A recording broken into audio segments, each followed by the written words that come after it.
Welcome to the Dragon Isles.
Have anything ancient to trade?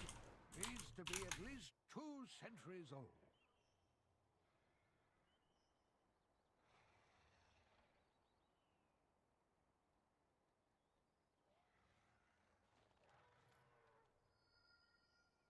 If you find anything exotic, bring it to me.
There was no government.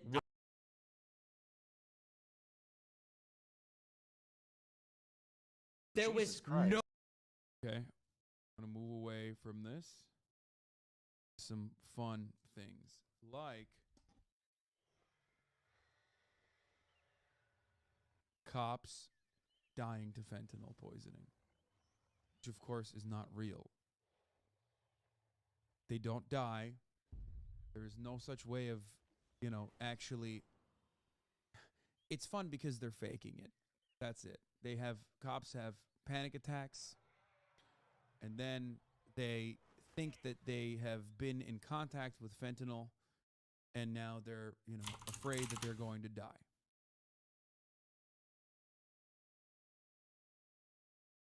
Bro, how do you pivot like that, man? Come on.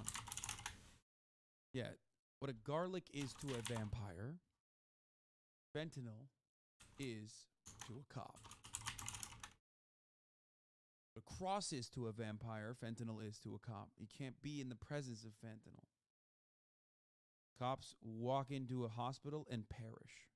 Hospitals are like churches, basically. Like a vampire walks into a church, poof, sunlight. Cops walk into a hospital, there's fent in the vicinity, poof, they explode. They light up, turn into a fucking cloud of pink mist and dust. Okay? Now, for those of you who don't know, or who are still unfamiliar, local news loves defending cops and lying about cops and doing propaganda. Okay? And one of those lies is when local news will have one of my favorite type of reports. I've covered this many times over. Cops overdosing on fentanyl by touching the fentanyl.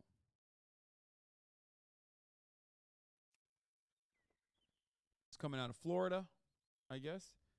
Tavares Police Department. Please tell me that there is like the full video, because I saw the full video. Is really funny.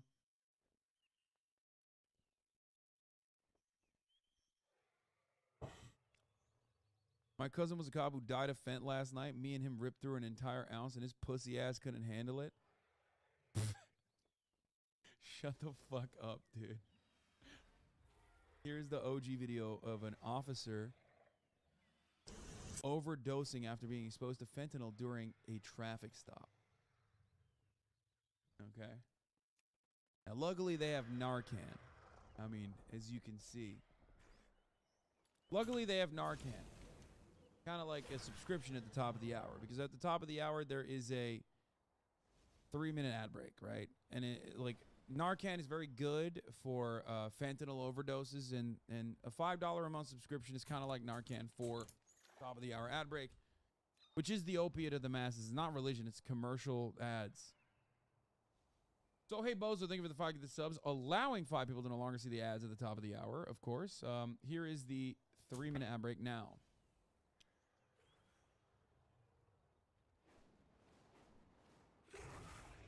7 out of 10 because you're slightly late. Brother, I'm slightly late because I didn't want to do a fucking insane segue in the middle of covering a rape story.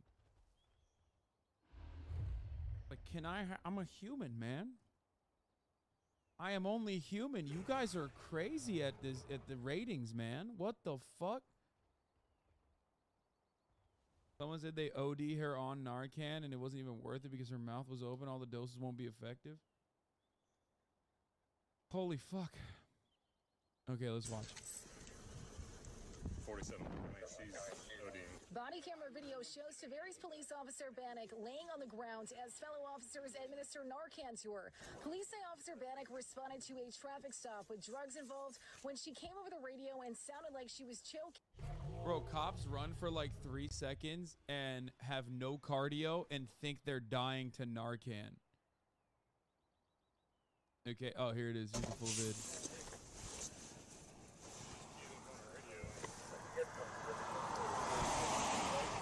23 just launched. It sounded weird. 10-4, 1 for nurse.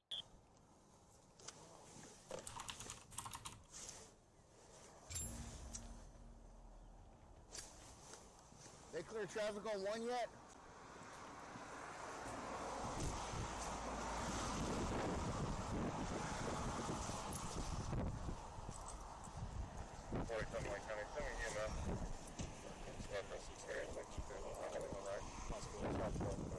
Sit down.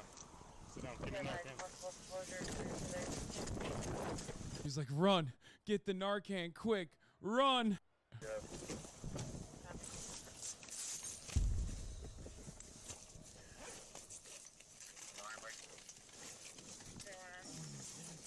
It's funny because like these guys, I mean, I've heard from fucking cops directly that they like have so much disdain for using Narcan on fucking routine offenders in their minds, you know?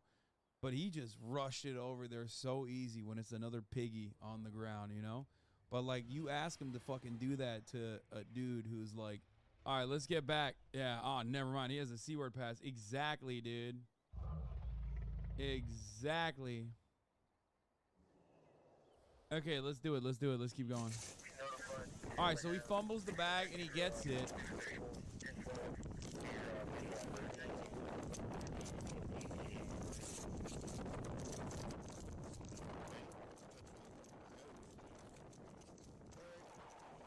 So what's crazy about this is like, so what about the other cops? Like, why are they not having a chain reaction to Fent?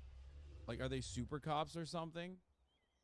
Like, how come they don't have, how come they're not experiencing a chain reaction?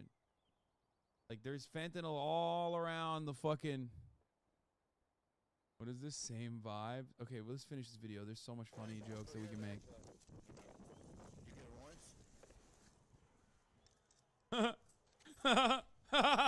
So stupid.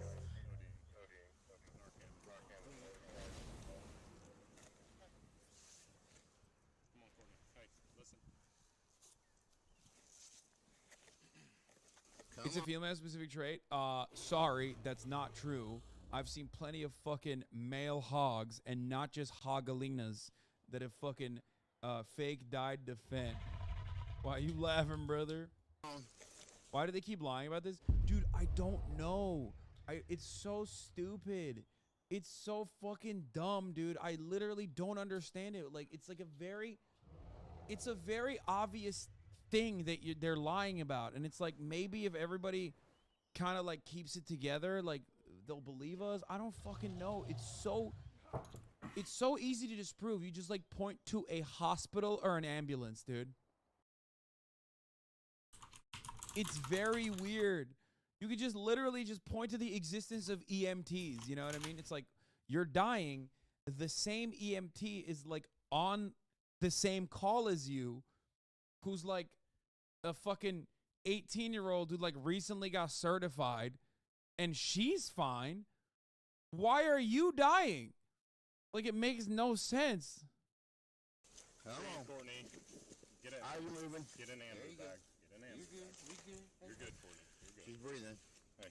Like, unless she literally took like straight Fent and just went, you know, immediately fucking started doming it. And even then, it like, does it work that fast? I don't know.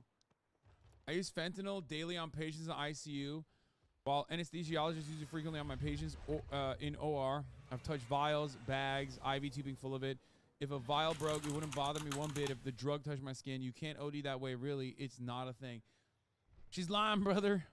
Here's the thing, though. Boy versus girl body weight, my dude shit. What do you mean? It doesn't matter. There's no skin contact with fentanyl. The only way that the only way you can absorb fentanyl through the skin is if you have one of those fucking tags. And those things still take like 48 hours to go through your fucking body. Like, you would literally need to patch your entire body up. Like, you would need to take those very specific Band-Aids, okay, the patches, and patch your entire fucking body with it in order for that to actually fuck you up, in order for you to OD off of a patch. I don't even know if you can actually fucking patch it. No, patches work instantly, but like the amount of fentanyl required from a patch for you to overdose would be literally like a lot of patches. I don't know exactly how many. I mean, I just don't think we Have know. anything Haha. What do you ancient mean? to We do trade. know. We do Needs know. to be at least You know 2 why we know? centuries Because old. we have nurses in the chat. We have doctors in the chat. We have fucking EMTs in the chat. People have dealt with people who have literally been overdosing on fentanyl. People have dealt with both liquid forms of fentanyl and other forms of fentanyl. Former drug addicts are in the chat. Current drug addicts are fucking in the chat. Like, what do you mean? This is not like a thing that is a real thing. It's just not a thing. It's literally Havana syndrome. It's just made up. Stay with me, okay? Breathe. Breathe. Fun, right? Did you hit her with both? I know. Did you give her 2? I gave her both. Okay. No, yep, that's Yep. fine. Well, Watch out, Roger. roll for it. Holy fuck, dude. I mean, that's crazy. You just fucking straight lying. Drug situation, but they think the winds could have caused the exposure in this case. Andre Bailey is the CEO and The to a drug- winds. She said the winds could have caused the exposure. Yeah, dude. Some fent just fucking blew up my nose with the wind. in this case. Andre Bailey is the CEO and founder of Project Opioid. We've seen more and more drugs laced with fentanyl, including Like, you're a piece of shit, dog. You are Unless this guy literally says there's no physical way for a cop to overdose on fentanyl unless they, like, literally take it. Unless they shoot it up or fucking snort it, okay? Unless that's what he's about to do, which is offer clarity, but it is local news, so I fucking doubt it. This guy's a piece of shit. And so it's not a stretch to think that cocaine, a breeze could come by, Looking to buy? blow it in this officer's face, and potentially an overdose could happen. Dude, that is insane, dude. What? Dude, this guy runs, oh my God. This guy runs an org, okay, that is dedicated to opiates. Why the fuck would anybody ever take you? Why should anybody ever take you seriously? Fuck the news, man. I cannot believe local news is this clownish, dude. That's fucking crazy.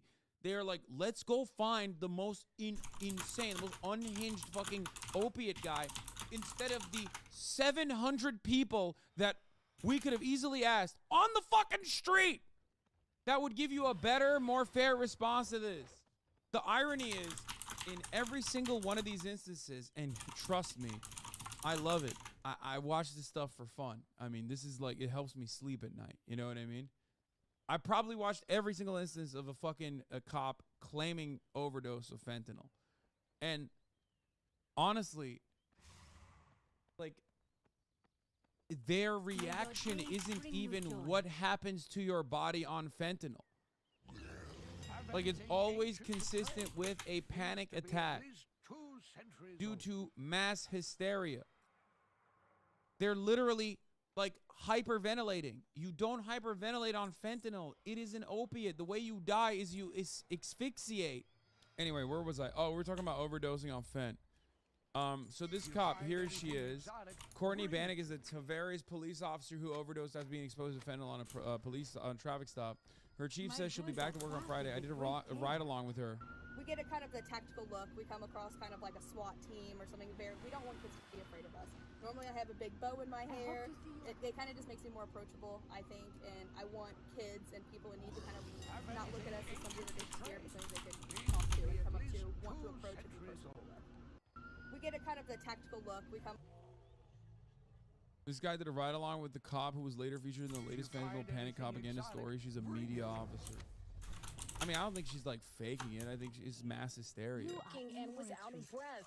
Her fellow officer on the scene saw she looked unwell and immediately administered Narcan. At one point, you can see her talking in the body. Low key, I'm gonna be honest with you, dude. Here's a fun and relatively controversial hot take that you hadn't considered. Are you ready for this? Are you ready for this? I think faking a fentanyl overdose is an infinitely more ethical way to get 10 days off than it is to, like, beat the shit out of, like, an unarmed black kid. Okay? There it is.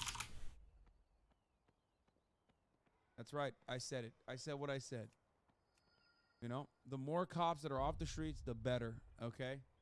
body camera video after receiving a first dose of Narcan, and then just minutes later, this happened. Breathe. Come on, breathe. Breathe. Hit her again. Rodney, she's not breathing. Hit her again. She was completely lifeless. She looks deceased in these videos.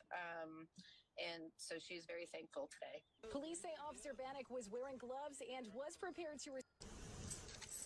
Dude, I love this, dude. I mean, it's just so fake.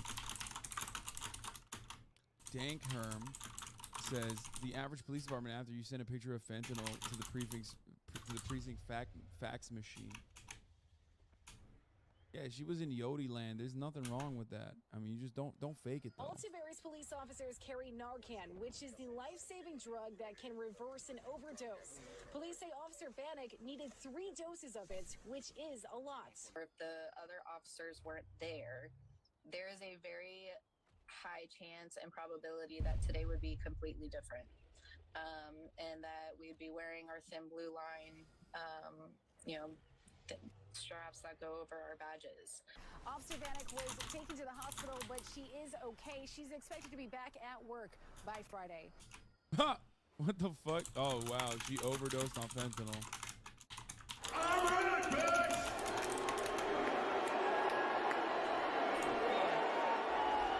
So we're going to talk about that and so much more of the news that matters today on today's brand new Philip DeFranco show. So buckle up, hit that like button, and let's just jump into it. Starting with Elon Musk being booed for several straight minutes by a very large crowd at a Dave Chappelle show, with him at one point responding by yelling, "I'm rich, bitch." Sounds like a weird Mad Lib, but is a real thing that happened. So let's break it down. Dave Chappelle was performing at the Chase Center in San Francisco, and he brings out this special guest. Ladies and gentlemen, make some noise for the richest man in the world.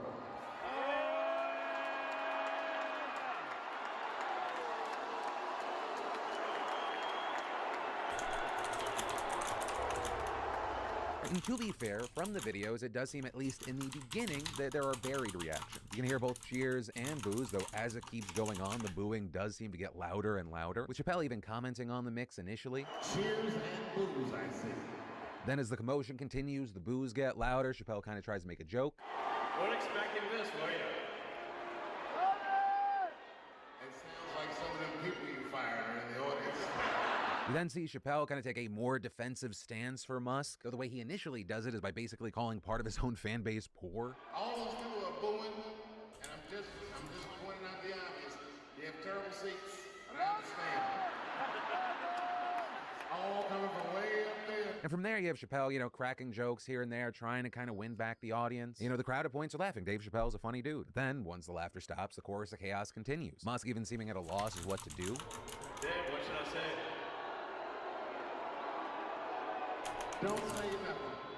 Okay. It'll only spoil the moment. Do you hear that sound, Elon? That's the sound of pending civil unrest. With Chappelle then having to address the continuing boos. You shut the fuck up with your boos. There's something better than you can do. Booing is not the best thing you can do. Later, you had a bunch of other people hopping on stage, eventually getting Musk to quote the "I'm rich, bitch" line from Chappelle's sketch show. Since these videos popped on social media, there's been a big debate around the boos versus the cheers. One person who was there said a good 80% of the stadium booed. 18,000 people and he withers like absolutely turns into a corn cob. A number of people saying, "I heard Musk get booed like I've never heard before." But then you had Elon Musk with a different take, tweeting technically it was 90% cheers and 10% boos, except during quiet periods. But still, that's a lot of boos, which is a first for me in real life, frequent on Twitter. It's almost as if I've offended San Francisco's unhinged leftists. But nah. You also have a lot of people accusing Musk of trying to suppress the videos of the situation, saying that he was trying to work to prevent it from trending on Twitter. The reports even noting that a Twitter user who posted one of the first uploads of the video either got suspended or took their account down. Though, I do think it's worth noting that right now on Twitter, there is no shortage of videos of the incident, with Chappelle even being the #1 trending topic in the US this morning. And when you go through the trending topic there, you see Chappelle himself also facing some backlash and criticism, with people saying things like begging the crowd not to boo is pretty fucking pathetic and shows how detached from reality he must be to expect any different different, and Dave Chappelle whoring himself out for these uber-rich white men just to be in their presence, literally alienating his audience, trying to force their acceptance of this colonizing right-wing asshole is so gross. I can't believe he's become this over the years. And a ton of people retweeting David Dennis Jr.'s meme of the situation. And as far as Musk, in addition to the 90%, 10% tweet that he put out, he said, the woke mind virus is either defeated or nothing else matters. But that could also be in reference to the million other reasons he's in the news right now. But hey, where I'll leave this story is, what are your thoughts on this mess of a situation? Regarding Musk, Chappelle, that audience, any and all thoughts, I'd love to hear from you in those comments. And then, do you have a workplace ick? You know, something your boss, a coworker, or a client does, it just makes your skin crawl or like set your teeth on edge. And more importantly, if you have one or several, is it something that you would feel comfortable sharing with the entirety of the internet, including the people you're talking about and or the company that you work for? And the reason I ask is because there was a group of people out there that did. And specifically, it was a group of nurses from a labor and delivery department at a hospital in Georgia that jumped on the ick trend, with them in this video sharing their icks about patients and family members in their department. My ick is when you come in for your induction talking about, can I take a shower and eat? What? My ick is when you ask me how much the baby weighs and it's still in your hands. Dad comes outside and asks for a paternity test right outside the room door. Saying you don't want any pain medicine, no epidural, but you are at an 8 out of 10 pain with just a Cervidil and you're still closed, fingertip. When we've already told you to push a call light, but every 5 minutes, your family member coming at the front desk asking for something else. Excuse me, can I have a blanket? Another ick, when you're going room to room between one baby mama and your other baby mama. Oh, no. Ick.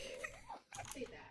It's the unlimited trips to the nurse's station for me. So, as you can imagine, the original video is deleted, but of course the internet is forever, so it's been circulating on TikTok and other platforms. And the comment sections have not been friendly to these nurses, saying things like, my ick is unethical professionals, and my ick is when nurses are heartless during the happiest time of a family's and or woman's life. This is so disheartening. And it appears that Emory Healthcare, who owns the hospital, felt the same way, because they ended up posting a statement online calling the TikTok disrespectful and unprofessional, and referring to these people by their new job title, former employees. So it's currently not clear whether they were fired or left on their own accord. But also, I do want to note, it's not just one-sided. We saw a number of people coming to the defense of the nurses, saying, I'm not a nurse, but why aren't they allowed to complain about their job like everyone else does? And these people save lives all day. Of course they're going to have icks. As long as they get the job done right, it shouldn't be a problem. So that's why I want to leave you with two questions. One, which camp do you land in? What's your opinion regarding these nurses? And two, if you're interested in threatening your job security, what are your biggest workplace icks? Personally, I would advise you not to answer that second question. I don't think it's a good idea to shit where you eat.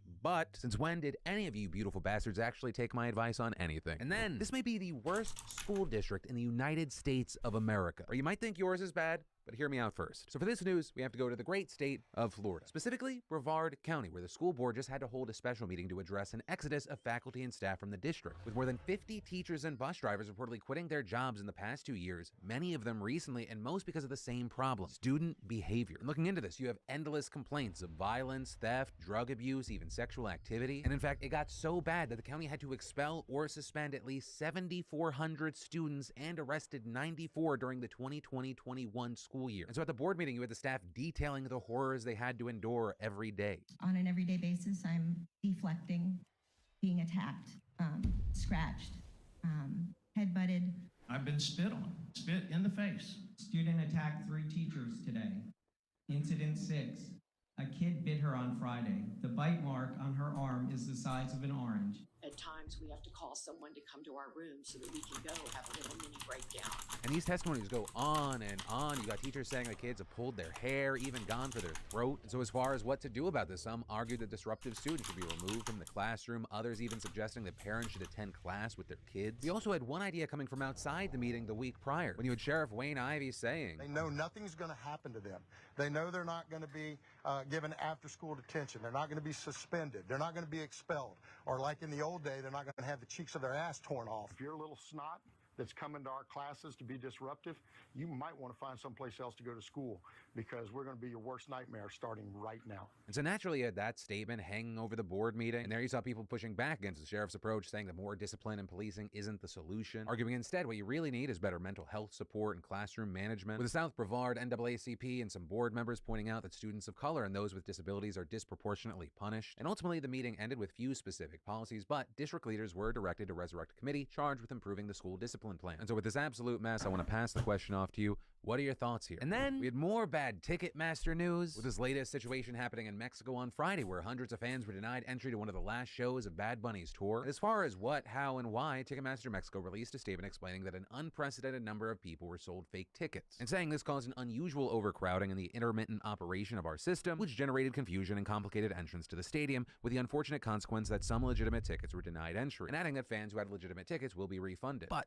that's not where the trouble ends for them, because the situation caught the attention of officials in Mexico, this including the attention of Ricardo Sheffield, Mexico's federal consumer attorney, who notably tweeted that his office is requesting a report from Ticketmaster about the ticket access to the concert. And on top of that, the Office of the Federal Prosecutor for the Consumer will require Ticketmaster's reimbursement to include extra compensation worth 20% of the ticket's cost, as well as Sheffield saying the Ticketmaster will have to pay a fine worth 10% of its 2021 earnings. And Sheffield also later arguing on a radio show that the tickets weren't falsified as the company claimed, instead stating that Ticketmaster was the one that actually issued those tickets. Though, as recording, Ticketmaster has not issued any further statement on the situation. But also, this all notably happening after the Taylor Swift Eras Tour controversy. With that dominating headlines in November, you have the U.S. Justice Department now investigating its parent company Live Nation over antitrust concerns. Taylor Swift fans accusing the company of fraud, price fixing, and antitrust violations, and claiming that this intentional deception led to resellers getting the bulk of the tickets. The bad news left and right for them, but really the only way that this is going to change is if they get penalized to an extreme degree. And as of recording, it remains to be seen if that will actually happen. And then I want to take a second to thank the sponsor of today's show, Squarespace. I've been partnering with Squarespace for years now, and I have to say, if you're getting your business off the ground or creating a place to share your homemade goods, your new favorite hobby, your current obsession, or even just have a personal blog to get all those thoughts out of your head, no matter what you're doing, Squarespace is there to help. And it's all so easy. There's nothing to install, patch, or upgrade ever. And creating a beautiful website with Squarespace's all-in-one platform has never been so simple. It's extremely intuitive and easy to use. And with their mobile-optimized websites, your content automatically adjusts so it looks great on any device. Plus, with Squarespace, you get access to all their marketing tools and analytics and their award-winning customer care team via email or live chat 24/7. So if you want to check it out, see why so many others love it, see if it's right for you, start your free trial today over at squarespace.com/Phil. And when you realize you love it, make sure you enter an offer code Phil to get 10% off your first purchase. And then, what better way to show off your Christmas cheer than a good old-fashioned fist fight? Christmas in LA, baby. Specifically, this starts Friday evening at Lincoln Park in Los Angeles, because that's where more than 100 parents and children gathered for the tree lighting celebration. You got kids dancing in pink tutus, playing in a snow pit outside, even a DJ playing holiday songs. It's a fun holiday event, at least until this happens. So those are protesters calling for the resignation of City Council member Kevin De Leon. And while he was there in a Santa hat handing out presents to children, if you don't remember, he was also one of the 3 council members, including the council president, who was on a leaked recording that sparked outrage last October for being racist. Or that was when you had one of the people there saying their black colleague handled his son like an accessory and compared the boy to a monkey. And De Leon specifically saying the man handles his son like a Louis Vuitton bag. And while the other participants in that recording have stepped down, De Leon is the only one who's still in office, and there have been protests outside his home for months now. And so on this day, after the protesters show up, they chase him around the auditorium for several minutes, calling him racist. Meanwhile, you have families watching the spectacle, and eventually the protesters corner him in a back room, and what happens next is disputed. What we do know is that De Leon engaged in a physical altercation with an activist by the name of Jason Reedy, and both sides have since claimed that the other battered them, but you can see the pair standing nose to nose in this video, at which point De Leon claims that Reedy thrusted his pelvis into him and then headbutted him, though it's not clear whether their heads connected, and if so, whether it was intentional. But, I mean, whoever started it, you can see De Leon shove Reedy into a table and push him down a hallway, with Reedy punching him at least once. And so what we're seeing in the wake of all of this are very polarized reactions. You have some saying, hey, you can protest, but don't ruin this community event for a low-income neighborhood. But then you've got activists arguing they have to do this because normal channels of public comment and protest haven't produced any results. And as for the other city council members, some condemned the activists, with one even calling the incident terrorism. But at the same time, you had others taking the opportunity to reiterate demands that De Leon step down. Though as of recording this, he has not and continues to refuse to do so. Now, as far as the physical altercation, you have the police investigating, though nobody's been taken into custody right now. So we're gonna have to wait to see what happens there. But actually looking into this is not the first time these two have gotten physical. Right? Reedy's actually been protesting De Leon for months now, and back in March when he was filming him, the councilman reached to block the camera, allegedly hitting him in the face. And then at another event, Reedy was taping him, and again, De Leon reportedly pushed one activist and grabbed the cell phone from another. So that's where we are. We'll have to see what happens next, but for everyone else outside of LA, I hope this has been a just introduction to the garbage fire that is Los Angeles politics. And then, fentanyl is the leading cause of death for Americans 18 to 49. It's 50 times more potent than heroin, 100 100 times more than morphine. It was also reportedly responsible for the 2/3 of the over 100,000 drug overdose deaths in America last year, and the number of Americans killed by fentanyl has increased by 94% since 2019. So while there are a number of questions, one of them is how the hell did we get here? And regarding that, you actually had the Washington Post doing a 7-part investigation into the fentanyl crisis in America. And there they found that multiple U.S. administrations and the organizations beneath them fumbled in their response to the epidemic, with this tragedy beginning as far back as the Bush administration, when you had countless Americans becoming addicted to prescription opioids like oxycodone. And then, in the Obama era, the head of the White House Office of National Drug Control Policy, the drug czar was demoted and the role was removed from cabinet, and the government dismantled and defunded drug monitoring programs in the years before the fentanyl surge. And then you had Trump take office. And on the precipice of this epidemic, he promised that his border wall would stop drugs from entering the country. But in actuality, most traffickers were and are bringing it through checkpoints, hiding it in passenger vehicles or commercial trucks. With that then bringing us to the Biden administration, which, yeah, has boosted the public messaging campaign about the dangers of fentanyl and stepped up efforts to scan for the drug at border crossings. But neither he nor his top officials have said much about the staggering amount that is still making its way into the country. And according to the Post investigation, the most reliable gauge of the supply of fentanyl entering the country is the amount seized at the Mexican border. And they found that since July, officials have seized an average of 2,200 pounds per month. And the thing is, they are estimating they are only stopping between 5 and 10% of the fentanyl entering the country. And honestly, it could be even less than that, even with the number of seized tablets of fentanyl being projected to reach over 35 million. But understand, it's not just the presidential administrations that are dropping the ball. The DEA was found to be slow in their response as Mexican cartels took over the market from Chinese producers, without allowing them to make a massive illicit pharmaceutical market, making more fentanyl than ever before. And the DEA has even acknowledged that the government was too fixated on heroin as the fentanyl crisis began. And Homeland Security, you know, the department responsible for finding illegal drugs coming through the borders, they channeled their funding to a border wall rather than technology to improve scanning at checkpoints. And understand, all of this is on top of the struggle to track fentanyl in real time, where the CDC is publishing its data a year behind and it's still counting the death toll from last year, as well as the Department of Health and Human Services, which has not tracked the rise of fentanyl and doesn't know how many Americans are currently using it. With John P. Walters, the drug czar under Clinton and Bush, saying, "This is like tracking the epidemic by visiting cemeteries." CryptoZoo.co.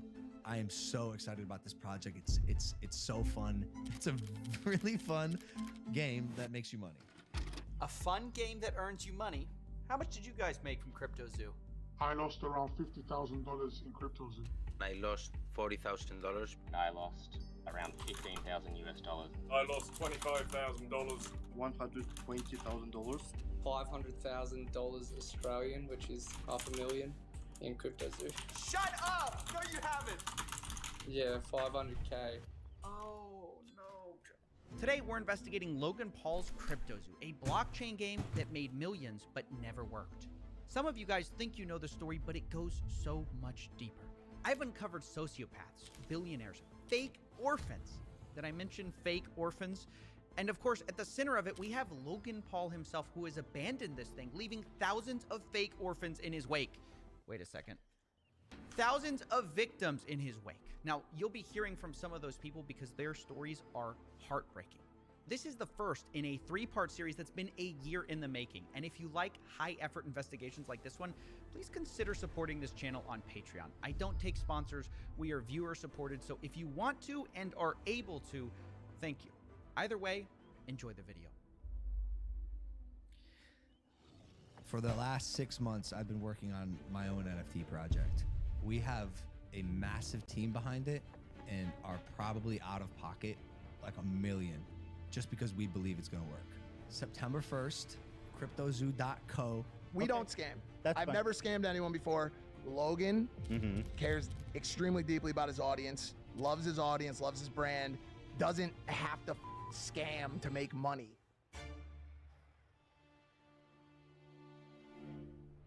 Welcome to part 1, the $1 million mystery that began this whole story.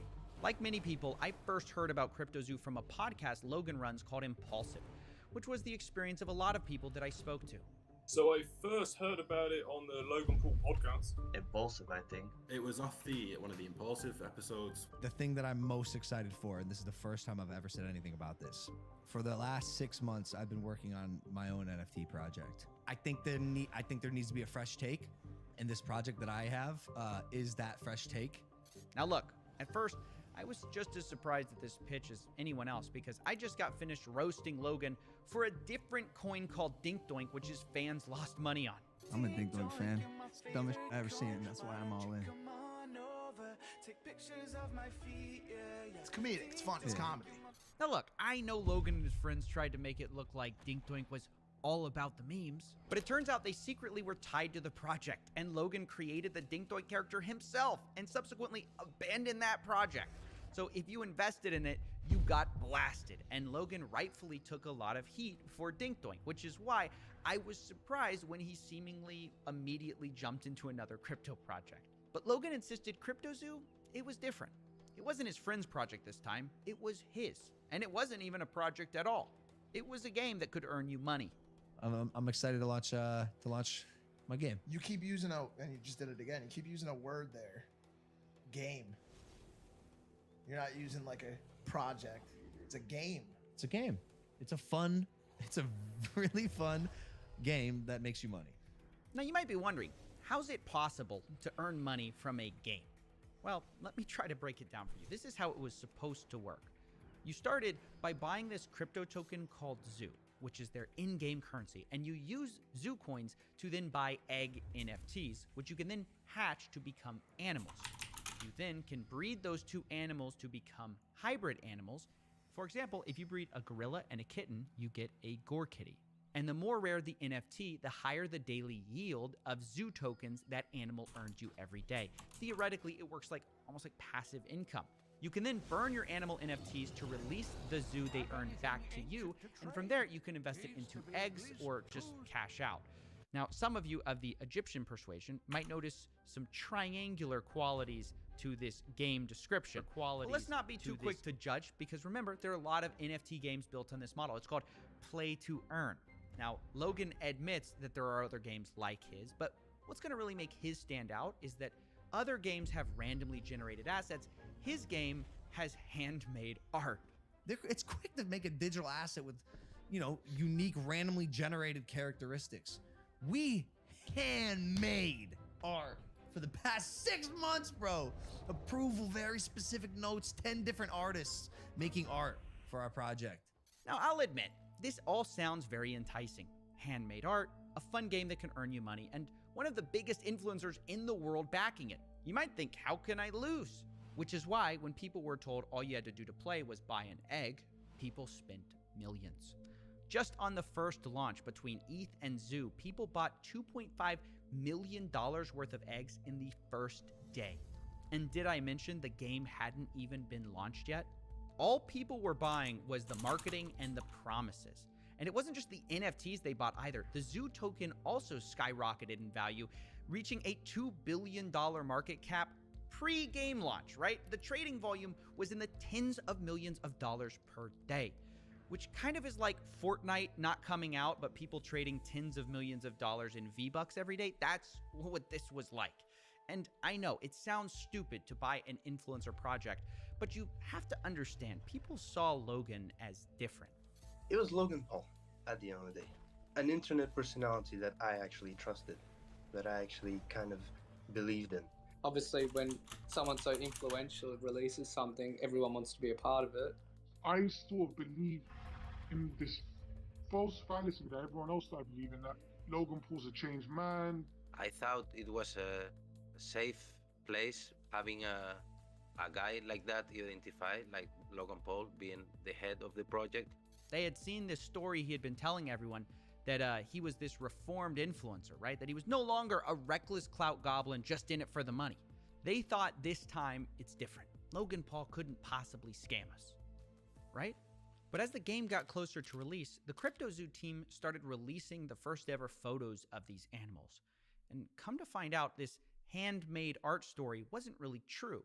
It was actually Adobe stock photos mashed together. This was the sort of first red flag of this project. And I made a video about it at the time, but it was kind of surface level, and something didn't add up beneath the surface. Something where I just couldn't shut this case down in my head. It was actually part of the announcement video that something they said. See if you can spot it.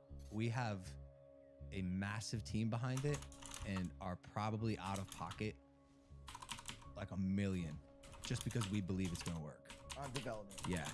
That's the line that started this whole mystery. We spent $1 million on development. I couldn't get this out of my head. Is he lying? There's no way he expects people to believe he spent it on art. So wait, maybe he spent it on blockchain stuff, right? That's what I thought. But then I audited the smart contract, and it's not handmade at all. It's not even original. It's what's called a fork, a copy of, some other code that exists out there. One of them is called Floki Shib X, which launched before it. So where'd this $1 million go? I didn't understand. And Logan just kept repeating this claim. We've put hundreds of thousands of dollars in it. Personally, the whole team, $1 million plus. Now, at the time I'm looking into this, there's a teaser going around for Hatch Day, which is the day you can hatch your egg NFTs. And it kind of symbolized the true launch of CryptoZoo. So I thought, maybe this is it. Maybe this is where they spent all the money on their game. Even their community manager, Ben Roth, promised people, after Hatch Day, things will take a turn for the 180. So I put Ben Roth on the board too. I needed to know all the characters in CryptoZoo. And I waited. And finally, on November 3rd, 2021, Ben Roth turned out to be right. Things did take a turn on Hatch Day, only for the worse. Let's meet one of the victims, Helicopter Bob, to explain more. My name is Rob. Helicopter Bob lost just under $7,000 with CryptoZoo. And the first thing I asked Bob was about his animals, if he was making money with CryptoZoo, how much he made, and if the passive yield worked. Oh, it never did from the beginning. It wasn't even written into the contract where it showed that you were actually yielding zoo, but there was nothing that was actually, backing that up. There was no way to claim your yield. There never was. Wait. Play that again. Did you hear that? There was no way to claim your yield. There never was. Hold on. The core mechanic of CryptoZoo, that you can make money with these stupid animals, didn't even work on launch day. And still, to this day, a year later, still does not work, is what the investors are saying. Which, this is just crazy. People spent millions of dollars on these eggs. But it even gets worse because I kept talking to people and I discovered something. Because remember I told you could buy eggs with those zoo coins? Well, apparently they also made it so you could buy them with Ethereum. And on the day of selling, about half of these purchases took place with Ethereum. Only it turns out for the people who spent ETH, not only did the yield part of it not work, did the NFTs not pay you, you also couldn't even hatch them. So I acquired a bunch of eggs, and I actually want to play the game. I didn't acquire the eggs with the intent of keeping them. I actually wanted to hatch them and see what I got out of them and play in this ecosystem that's been advertised or whatever, right? And then I can't do anything. It's not showing up on the website when I connect my wallet, etc., etc. So I'm a little baffled. I'm like, I must be doing something wrong. So I open up a support ticket. with CryptoZoo, and Ben Roth is actually the person answering my support ticket. Oh yeah, no, it's down for the moment, but we're working on it. Let me tell you, it's never been up. Wait, you can't even hatch? No, I'm telling you, it's just a picture. There's nothing I could do with it. You're kidding! You can't hatch? There's nothing I could do with it. You could ask any of those community guys. It's basically worth nothing whatsoever. Wow, so on launch day, basically nothing worked, and a year later, that's still true. Now, after this was discovered, the price of Zoo fell 63% in just 24 hours. And at this point, Logan Paul basically goes silent on crypto. No more podcast mentions, no more saying he handmade art. CryptoZoo already got millions in investments, but Logan only speaks in the Discord twice over the next year to say, quote, sober, currently shaking my head, and yo. That was his contribution to this project. Meanwhile, his community manager, Ben Roth, was actively claiming that Logan was going to be marketing CryptoZoo any day now. He told people things like, Logan is an uncontrollable marketing guru. It's over when we launch. And when we have a product to market, it'll get marketed. And marketing will crush. I promise you. And this disconnect between Logan abandoning the project and his team on CryptoZoo saying that it was going to be any day now, left investors feeling like they were being led on. All he had to do was go on and tell us, look, there's something going on with this project, I'm abandoning it, or whatever, before people got more and more trapped. And promising, yeah, this is going to be great, but when it came to actually doing anything, he just hid away from it. Have some decency to come out, talk to the people that invested initially, that invested along the way on all of the fake and false promises, on all of the false hype, and be honest with people. Because surely Logan Paul, who's got this billion-dollar hydration company and WWE star, he's got enough money. He doesn't need to rug us lot. And it's because of these false promises about marketing that these poor investors believed in CryptoZoo so long. They sat and watched every Logan Paul episode trying to guess and decipher when this so-called marketing push would happen. And Logan and his team really fed into this with a lot of cryptic messages. Only a month after CryptoZoo's launch, actually, the hatch day, they started teasing this. Not too much of this is out, but he's been working on a massive project. And one of them will be the biggest thing I ever do. It's like my life and soul is put into this project, which is where most of my time these days goes. Wow, surely this secret project that Logan put his soul into is CryptoZoo, right? You know, the project he launched a month ago? Well, his fans certainly thought so. I'm like, holy cow, it makes so much sense. He's talking about CryptoZoo. Ben and the dudes are like putting smiley faces and egging the rest of the community. Like, this is it, guys. You know, this is what we've been working towards. I mean, this is it. This it's finally happening. Logan's gonna market the project, and they kept saying that Logan's gonna market the project, and it's gonna change everything.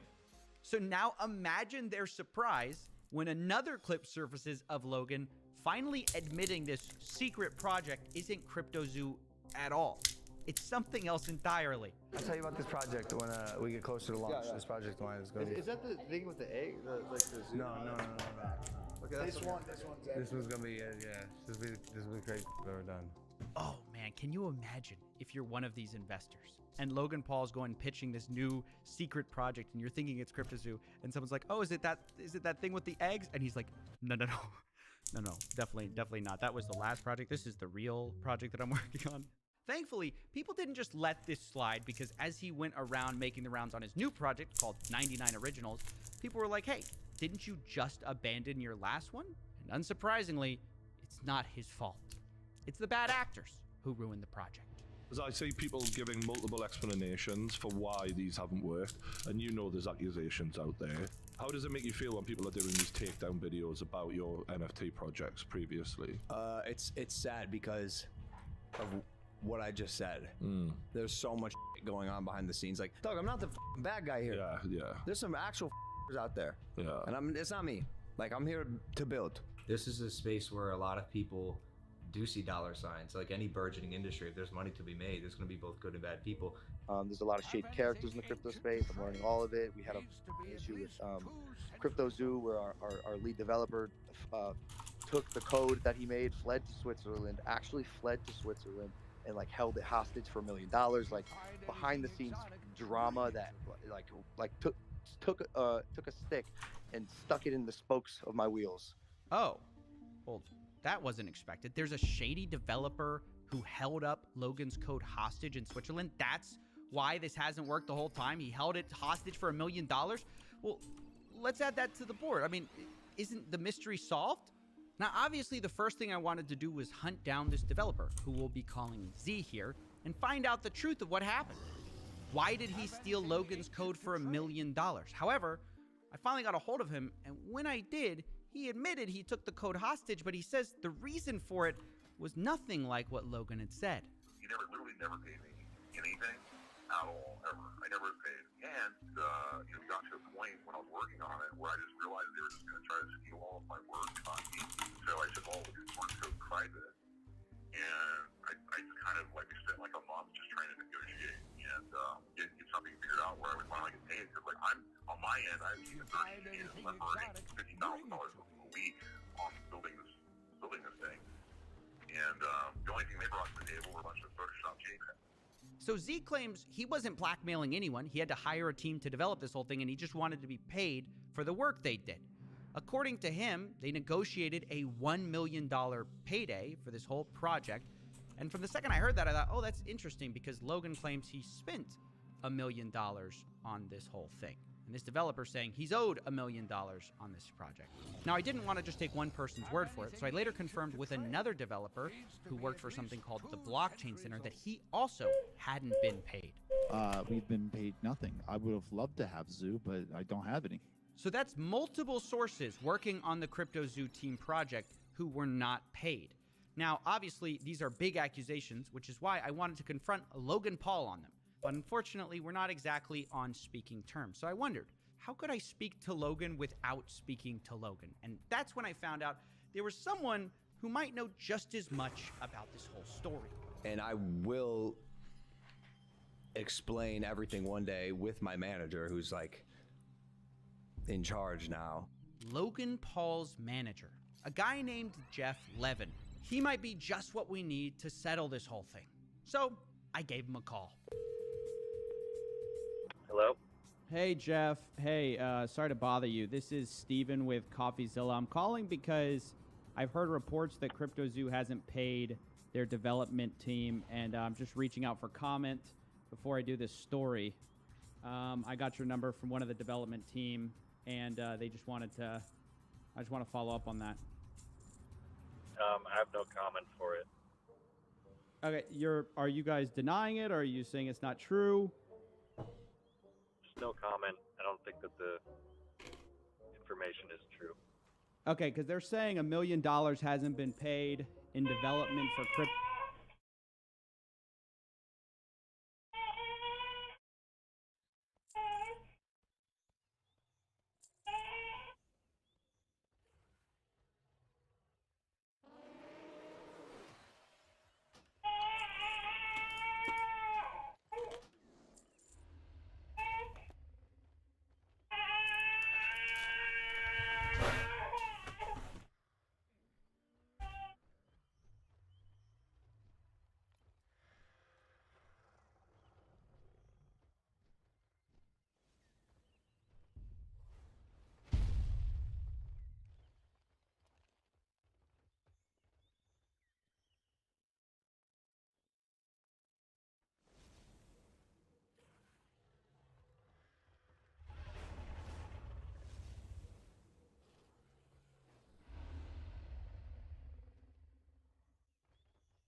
anything exotic, bring it to me.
no government Dial it request.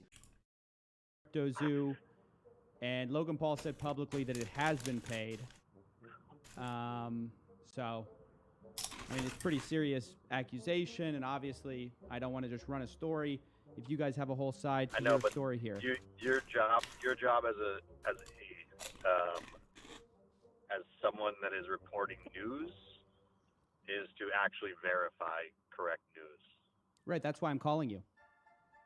I know, and that's legal grounds for that stuff. So I'm just telling you, legally, you have to report correct news with verifiable information. Right, that's why I'm calling you. They've given me a lot of things, a lot of evidence. Okay, well, okay, you can have the evidence you want, but I'm just letting you know, if you report anything on us, I appreciate your business, I appreciate you as a person, and I'm just telling you, from a legal standpoint, as we've been advised always, is if anybody reports fake news, that's where we won't, Yeah, this call was a mess. Jeff, Logan's manager, seems to be implying that I'm not allowed to repeat allegations his own development team made, even though Logan can go on podcasts and publicly accuse those developers of stealing his code. Not only that, he's the one who refuses to provide any evidence, but seems to sort of be implying that maybe we'll sue you if you tell this to anyone, which he then denies doing when I ask him if that's what he's doing. I told you I have no comment to it. Telling you once again, from a legal standpoint, you have to report truth. If you do not verify truth, then you're just allegations, and those then will be handled the way that we want to handle it. Wait, so you're saying you I refuse have to no give me comment. proof I have that the no comment. allegations aren't true, but if I report on the I have no allegations, you guys might sue. No, I did not say that. I did not say that. All I right, said, once again, I'm trying to read no between the comments. lines. Don't read between the lines. Okay, Listen to okay. the exact words that I'm saying. Okay, Listen to the exact words I'm saying. I'm listening. I have no comment on the situation. Okay. Your job legally is to report facts. If you don't report facts on the information you're given, it is illegal. Yes, that was a real conversation with a real person. Now, I'm no lawyer, but I don't think it's a crime to say that multiple developers say they haven't been paid, and Logan's team refuses to provide any evidence or statements or wire transfers that they have. Which, by the way, seems incredibly ironic, given just how much Logan whines about not being paid by Floyd Mayweather. Where's my money, bitch? Floyd never paid me for our fight. Who am I, the IRS? Nope, but you might be the CryptoZoo dev. Now, in all seriousness, I do want to acknowledge something which actually kind of looks bad a bit on the developers, because it turns out very few written contracts were actually done. So much of this were verbal deals, like, oh, we'll take care of you, we'll give you $350K, we'll give you $1 million, we'll give you whatever. But then when it was time to actually sign the deals, there's just always delays. What kind of promises were made to you? Verbal promises, basically. So verbal promises, and then we follow up with a physical paper agreement. But that's when communication broke down. This is where I think the dev guys screwed up and led to this whole situation of okay, we're just going to take the code private until you pay us for our work. And to be clear, I'm not justifying not paying someone for what they did. I'm just playing devil's advocate and saying, this could have all been avoided by just getting every detail in writing, and I think it's just a good general lesson. But if you're thinking that that's the $1 million mystery solved, well, no, because this still doesn't make sense. Why not just pay the dev team what you publicly said you kind of already paid them?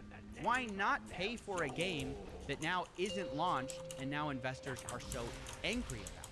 Why not pay when you already made millions from minting the eggs on this game? Well, this is where things get even stranger, because right when I was ready to pin everything on Logan, and believe me, he is at fault, I was speaking to the Z developer, and I heard a name that I hadn't heard before. I basically came in with Eddie, and Eddie promised me 5% of tokens and $1 million. He literally never paid me that. Wait a second, who's Eddie? I thought that all of this was Logan Paul. I only put it together when the Blockchain Center guys also said a similar thing about their deal. They said they were promised $350K, and it was Ibanez. They say they had no communications with Logan. But we know they weren't talking about different people. They both dealt with the same guy. So the guy's name, I put it together, must be Eddie Ibanez. Turns out he was managing the developer. What's this random guy doing in Logan Paul's project? And who is he? Who is Eddie Ibanez? Yes, hi, my name's Eddie Ibanez, lead developer here at CryptoZoo. This reporter says Eddie's entire story is fake. Wait, what? To continuously lie, lead people on, hype people up, to put more money in, all the while in the background, things are going down, things are hitting the fan, and left us holding the bag. Logan, you stole 40 million in tokens from me. You are a scam artist. You are a liar, and you betrayed your own community. You aren't that guy. Logan replies, oh, trust me, bro. I am that.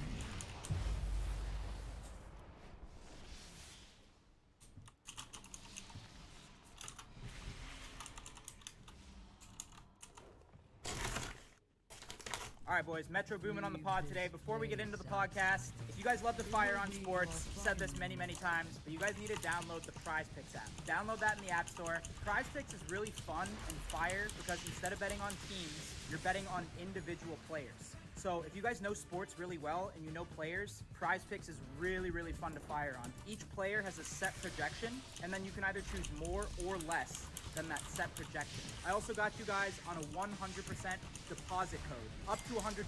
So if you put in $100, bang, they're matching that $100. Just use code NELP.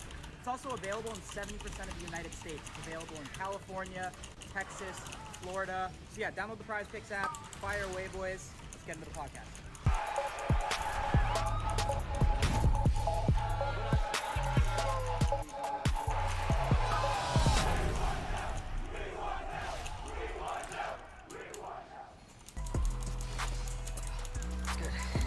Metro! Woman for the comeback. Steve Nash, I'm about to bring the sun back. Forecast looking bright for the comeback. Can't ignore it, promise you can never sun that. I pray for it, get ready for the comeback. What's good? What's good, bro? Were you actually in traffic or were you busy today? Nah, for sure. No, my brothers and sisters, they get out of school at like 3. Oh, nice. Yeah, so I be picking them up and just getting them together. Nice. You pick them up in the Maybach truck out there? Yeah. Oh, damn, they must be the coolest kids in school. Yeah. Nah, they become a little popular. How is that? That whip? How is that car? I fuck with it, man. It's cozy. He's been driving one of those too. Oh, yeah? My car broke down, so I have this guy, and he gave me a Maybach, like, rental, just like a loaner. Oh, yeah? I, like, in the hopes that he thinks I'm gonna buy it, probably, but Oh, yeah, it's got a yeah. price tag. I sell you It's on- 250K. Oh, shit. That shit done went up. Yeah. That shit wasn't that when I got No, it. but he got the sedan. Oh, yeah? Sedan, yeah. Yeah, I But- got but one of those too, for sure. Yeah, do you like it? I like the sedan more. But like the truck is like a vibe. Like I actually drive the truck, but like I won't drive the car for real. Is the sedan more of like one where you need like a driver? Exactly. Because I feel like the back seat's more lit. The back seat on the sedan is like, Lit. first off, the sedan is way more space. Yeah. So it's like you sit in the back and it's really like. So that one you No. need a driver. Like it's not. That's Well, what I've been. do they feeling. have the head pillows in the front? No. Or only in the back? They got In the pillows. back they do. They got Yeah, pillows, it's comfy all as that. hell back there. Like even when I had bought the sedan one, I was like, okay, I don't want to be one of the people who got this and I'm driving it. I'm like, no, I bought it for the back seat. So True. I had got a driver back then when I got that car originally. You have while we're on the topic, you have a crazy fleet of whips. You know, I'm not a huge whip person, bro. Like, you know, that's just like when you buy a bunch of cars. Like, Yeah. I like nice cars or like just comfortable cars, but like, What do you got?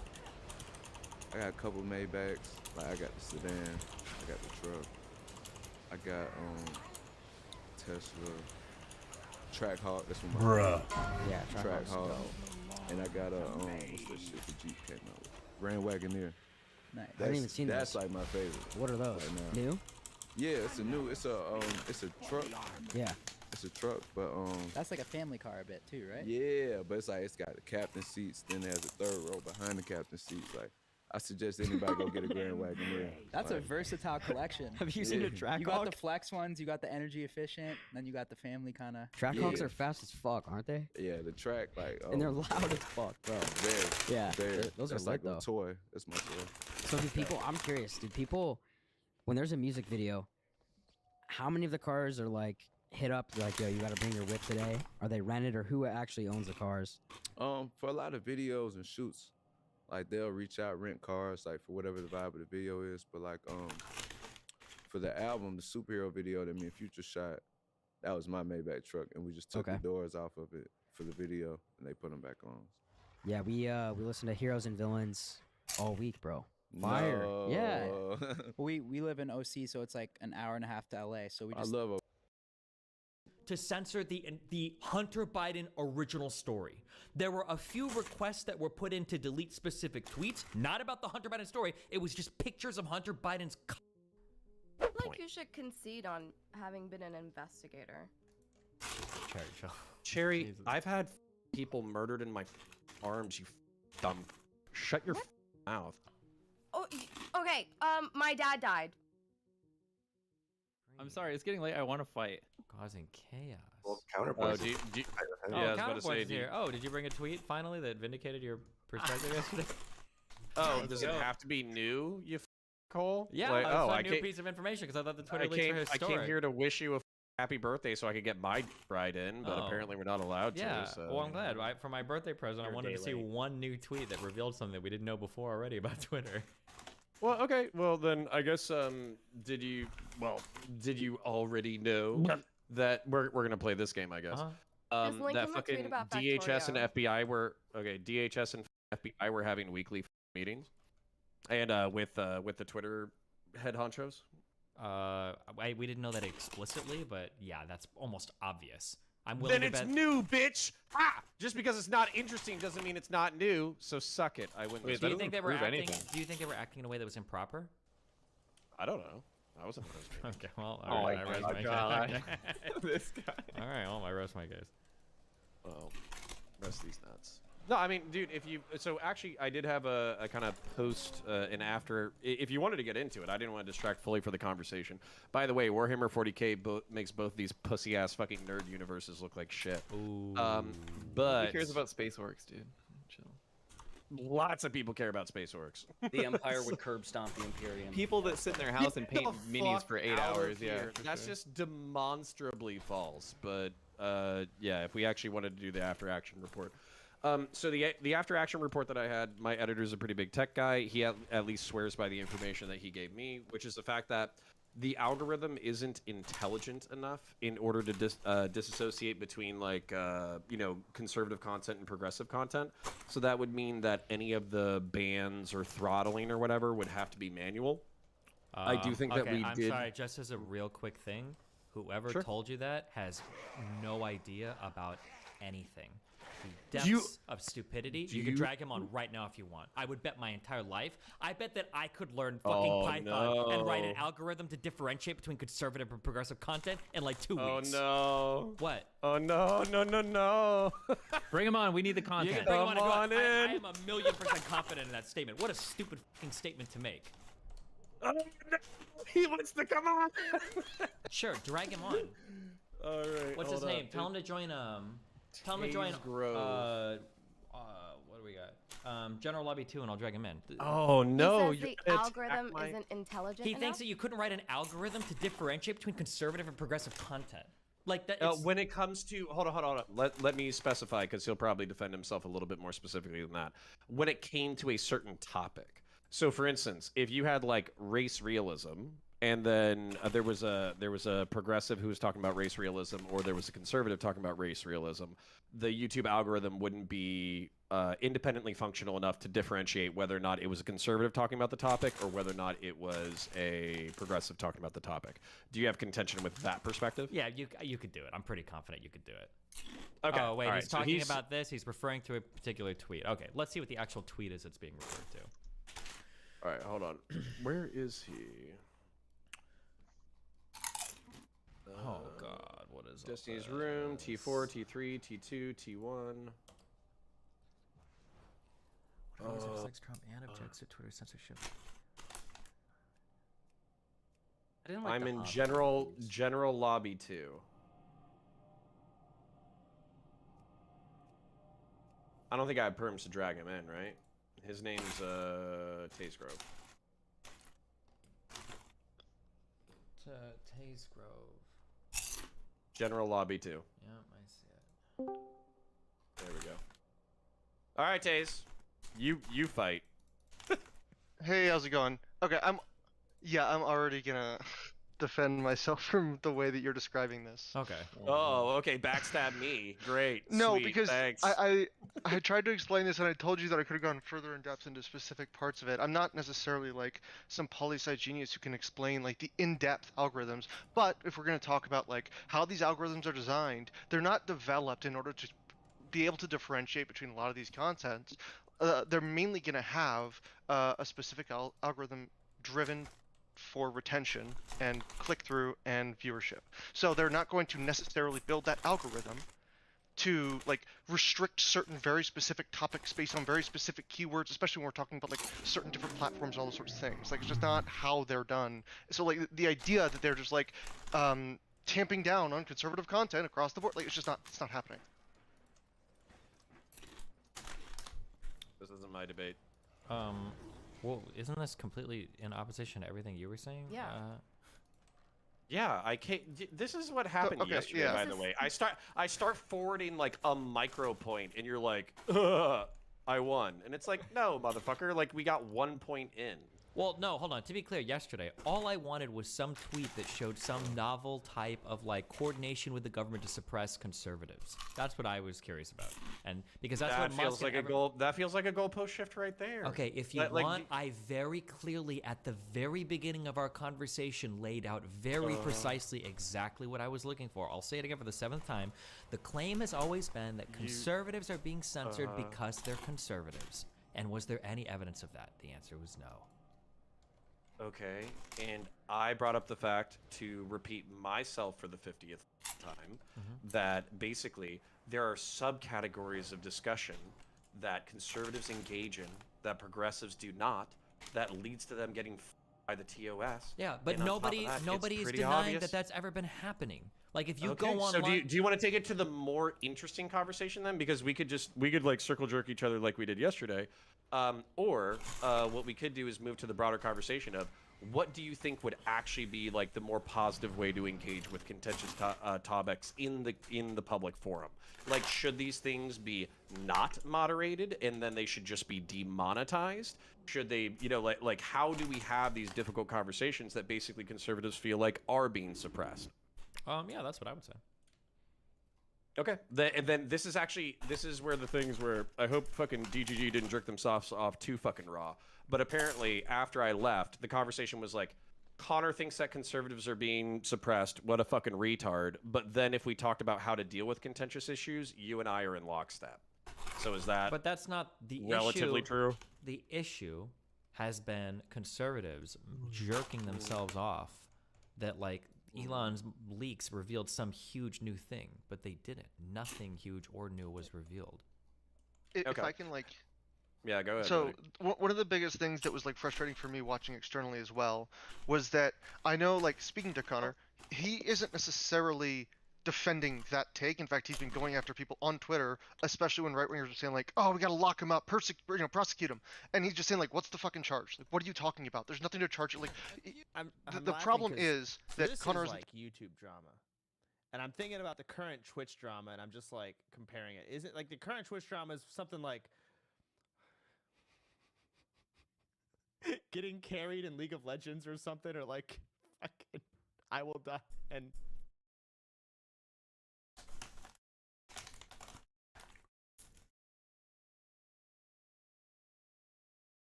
Mm-hmm.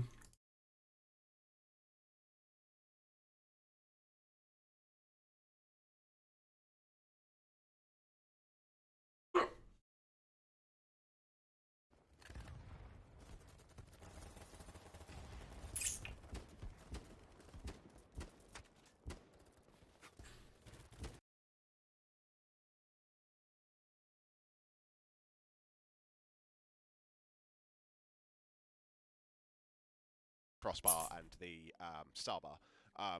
So they've put 3 of the marks into that green bar. If in theory you then put like 1 or 2 into the purple and then fill up green, then when the green ad spawns, he takes the purple's marks as well. Oh. So I think you can dump extra marks if you want to, Okay. but doing so, like at the end of the fight, you really can't because you're running out of places where you can drop them off.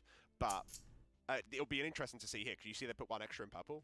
So I think Jordan was saying this, and I believe I understood her, is that when you so when this will go all the way up to 10 now in the green one, then you'll be happy. Of course, you still don't want to do it because each time you are dropping off one of those marks, you're doing raid damage. So you still don't want to spread them. You're still being punished for it, but I don't think it's to the point where you're all going to die. It's kind of more of a slap on the wrist, and towards the end of the fight, it's more of an impossibility. Yeah, it's actually if that's how the fight operates, that's actually like really safe thing because if then the conductive marks, then assuming you don't get like 5 extra or something like that. There you go. Purple's completely reset now. Yeah, yeah, Nice. that's really nice that you get a little soft reset. So it just seems that it's just more to give you room for a little bit of an extra, like, add phase at the end. Apologies. It just allows you to drop off your extra marks, just like a little bit of a safety net.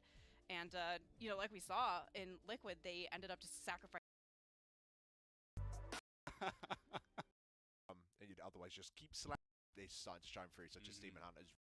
Underestimated those platforms a little bit. Yeah. And you heard at the end Scribe saying we need to pop cooldowns to get. Yeah. Animal Mart Undermine, because I always just call it. Or do you think that we might see a point where they're just like, hey, we got optimization and What's going on? we're doing great. I mean, obviously I'm here, and they had to close the night for. We're done, and we're going to Mythic. Did a very, very similar thing, and to me, that was still what. I mean, you could use pretty much every Primal Chaos you get. Yeah, so for those who don't know, Primal Chaos, it's used for crafting your gear, for creating those adventures or whatever, but they're still as Echo. And I'm saying this now because they're definitely going to wipe on a trash boss tomorrow. Oh, yeah. Absolutely ruin the whole thing. And we're going to be here to show it to you guys. we all remember bosses like Heroic Ashara, where because of the loot system at the time, you had to bring in helpers, you had to run these crazy large splits, and it was always heartwarming to experience community support in giving away their loot to make your raid stronger. But you remember bosses like Ashara, where the boss is significantly hard enough that you break your heart for 2 hours trying to kill the boss with 15 pugs, and you just can't. And then you have to scrap it, merge the raids, condense the splits, just to pump through and get into Mythic. That's not going to happen this time. And that's going to speed things up dramatically because of what you're saying about it being the team who's played together, prepped together, know exactly what they're doing, grinding through these bosses as quickly as possible. But they're also in a bit of a unique position right now as well, because I'm sure they've got like the entire, all of their splits worked out. Oh, yeah. They can hand pick the one that they think is the strongest, because they're not all going to be perfectly balanced. There will be like a slight lean towards one of them. You bring that one first, because that way, when you're learning the bosses, you're in the strongest possible position. So you have the most best healing comp that you have, or you just have really crazy pumper DPS in that particular comp. Like you can make it so that's the one that you bring to the first one. It allows you to kind of learn the bosses a little bit easier, so that when you do start bringing in those worst characters, they don't feel worse because you're playing better, because you already know those bosses and you're starting to get used to them. So if you go with your best foot forward, it's going to generally make splits not as bad as they were. Yeah, I mean, re-killing is always so much easier. And you're right, going in allows you to make mistakes and see the problems that could cause, because we haven't seen Razageth yet. Do we think that Blizzard has been a little notorious in some times where the final boss of Heroic has actually been pretty tough? Yeah, Blackhand is very tough. Archimond Heroic, remember many hundreds of guilds were killing the first bosses in Mythic, like Hellfire Assault and things, without having actually killed Heroic Archimond. And Heroic seemingly was pretty simple, but that's in beta testing. Tuning can always change. We saw Halondrus get massively changed, and other bosses get changed as well. Do we think Razageth has the potential here to be actually like, whoa, hold on, and this is something a little beastly? So I Although I believe that Zerwo... No, Zerwo's fine as well. It's just that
Deu 55,30. Bora, passa. Sai da porra do carro, sai, porra, sai logo, botar. Maninho, calma aí. Mano, essa é esculagem. Tá bom, foi carregar já era. Bora, porra, quer usar alemão. Maninho, calma aí. Porra, sai, cara. Irmão, em nome de Jesus.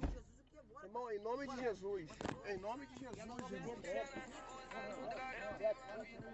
Entra, sai, cara. Calma aí. Em nome de Jesus. Em nome de Jesus. Em nome de Jesus. Sai, porra. Em nome de Jesus. Aí, maninho. Em nome de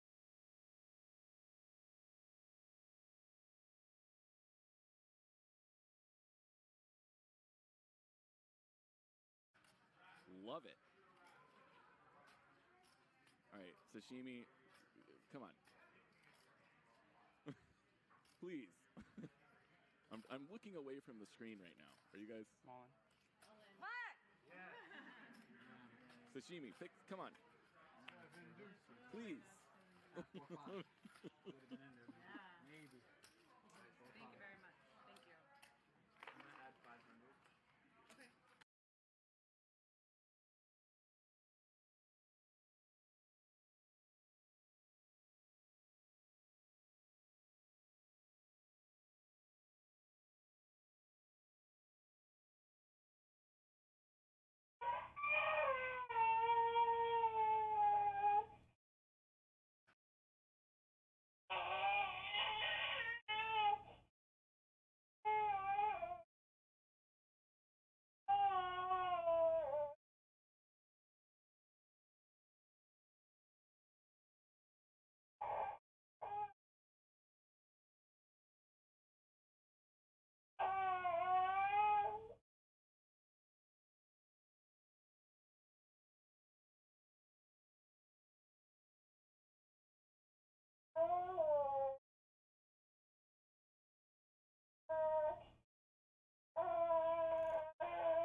Get the fuck off.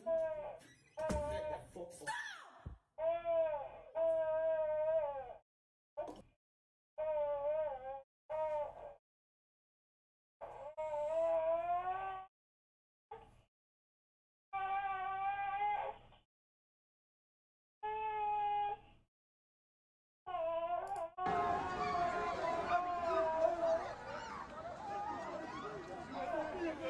Vas-y, c'est prêt, frère.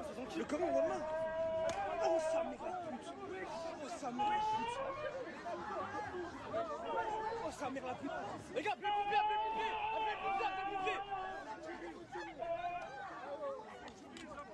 Appelez le pompier. Appelez le pompier.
Adriana? Você tá vendo aí, Adriana? Vem me roubar, Adriana. Olha como é que eu tô, ó. Ó, cheio de sangue, Adriana. Você entendeu? Avisa pro Getúlio aí, ó, que eu ia bater meu ponto, eu não consegui bater não, por causa de um ladrão vagabundo. Tá? Um ladrão vagabundo. Olha bem a cara dele aí, ó. Tá? Olha bem a cara dele. Fica quieto. Cabeça, pelo amor de Deus, mano. Fica quieto. Você é filho de irmão? Você é filho de irmão? Ah, meu Deus do céu, do Paraisópolis. Eu acho você rápido, então. De irmão já é madeirada. É, aí, ó. Madeirada mesmo, aí, ó. Tá ligado, né? Aí, ó. Demorou. Vou mandar seu vídeo lá. Certo? Roubando mulher na quebrada, certo, maluco? As mulheres tá trabalhando, vagabundo. Você também, bonitão. Você também, não se esconde, não. Você também não se esconde, não. Valentão, roubando mulher é fácil, né, filho? Vai no corre, caralho. Ai, viado, minha cabeça tá doendo, mano. Minha cabeça. Eu não ia atirar, não. Ai, minha mão. Minha cabeça tá doendo. Ai, você está mais me batendo. Oi? Manda a polícia pagar, pelo amor de Deus, filho. Fica quieto aí, falar. Não, tá antes da porta.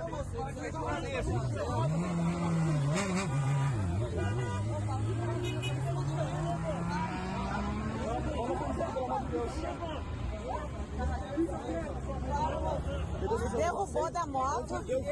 Não, ele tava com a celular falso, mas aí a mulher que tentou roubar, pegou o celular com ele e derrubou ele das motos. Ele já tava em cima da moto roubando as mulheres. Se correr, vai levar na cara. Se correr. Oi, desculpa, não ouvi. Não, o pessoal tá segurando ele, a mulher, dois caras que tem moto aqui. Aí a camisa, tira a camisa pra mim, vai falar, né? Aí eu falei,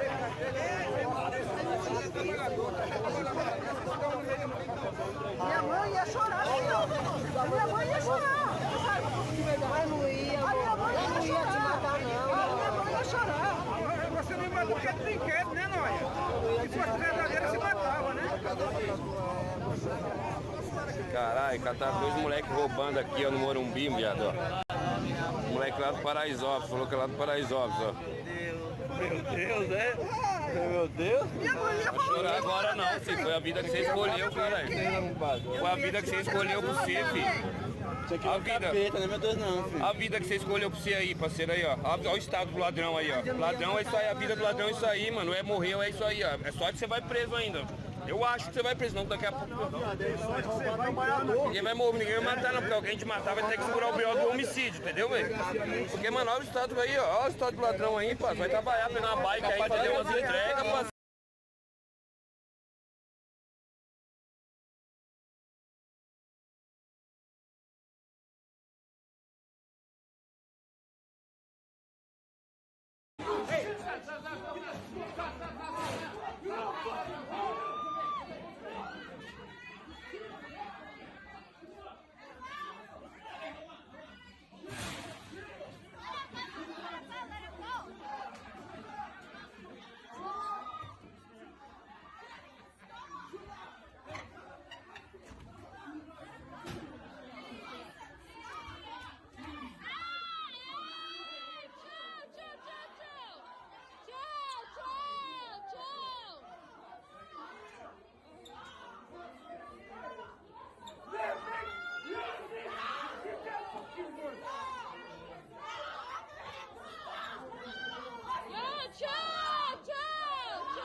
This world is full of wonder.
The Kirin Tor stands with Calicos.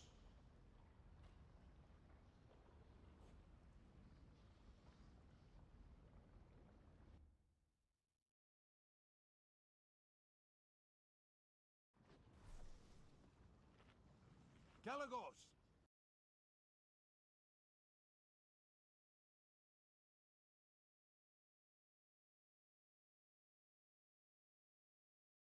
We must break their lines and stop Razageth before she can free them.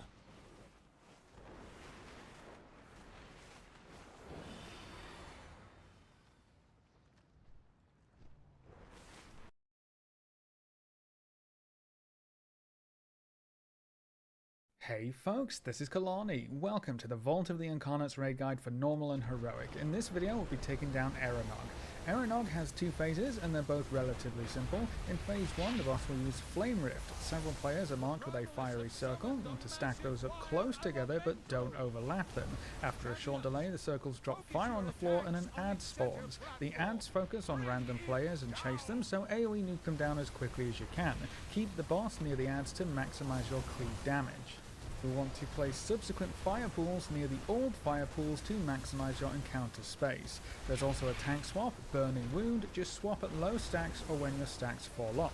The boss also uses Molten Cleave, he faces a random direction and deals a bunch of damage in front of him, so just stay behind him during that cast. And then the last ability for phase 1 is Incinerating Roar. The boss deals raid-wide AoE damage and applies a damage over time effect, so keep everyone healthy. Whenever the boss gets to 100 energy, he will start phase 2. He jumps to the middle of the room and summons ads all around the outside, and they start walking towards the boss. These ads are connected by a fire beam which will one-shot you if you touch it, so everyone needs to target the same ad and nuke it down to create an opening for your raid to get to safety. During this phase, the boss also deals constant raid-wide damage with pulsing flames. After phase 2 is over, the boss goes back into phase 1 and it's a simple rinse and repeat.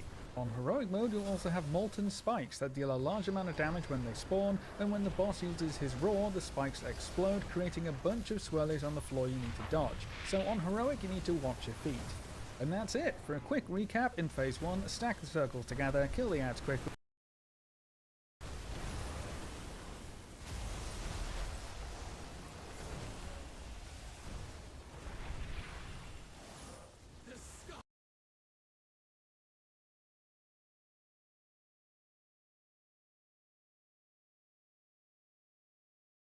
Defending those things, he wants to have the other esoteric conversation, and that's where it was like, shit, like, there's things that we would like to talk about surrounding it, but like, we're not defending the idea that like there is actually some massive, shadow ban that's or what Elon has suppression. been saying, and that's what conservatives Yes. are acting like. So I was just curious Sure, if sure. any evidence of that actually came out. That's what I was curious about. Yeah, Okay, and I just so- don't think either of us defend that or would like forward that. Oh, Well, okay. speak for Well, yourself, cool. because That's I'll good. get myself in trouble. so, Okay, so- okay, yeah, Jesus. Okay, so Let- then let me- nothing let new me- was let me nothing swim new out or into my own historic or thick of it. important was leaked from the shit. Then okay, I'm okay. Okay, so what do you want to so hold on. So let's break this down slow since we're having this conversation again. So historic. Would you say that it's historic that a conservative, in order to open up the Overton window, spent $44 billion fucking That's dollars? not what this conversation is about. There's nothing to do with That's what the we're talking about. conversation I'm having because I'm a human being who's talking to you. In my opinion, matters just as much as yours, Mr. fucking millionaire dickbag. This is what I want to talk about. What's the So- Overton window? The Overton window is like what is acceptable to talk about. Yeah, and we can't even talk about the JQ or race realism or anti-vax talking points or how gay people are groomers on Twitter without getting banned. It's like 1984. True. Okay.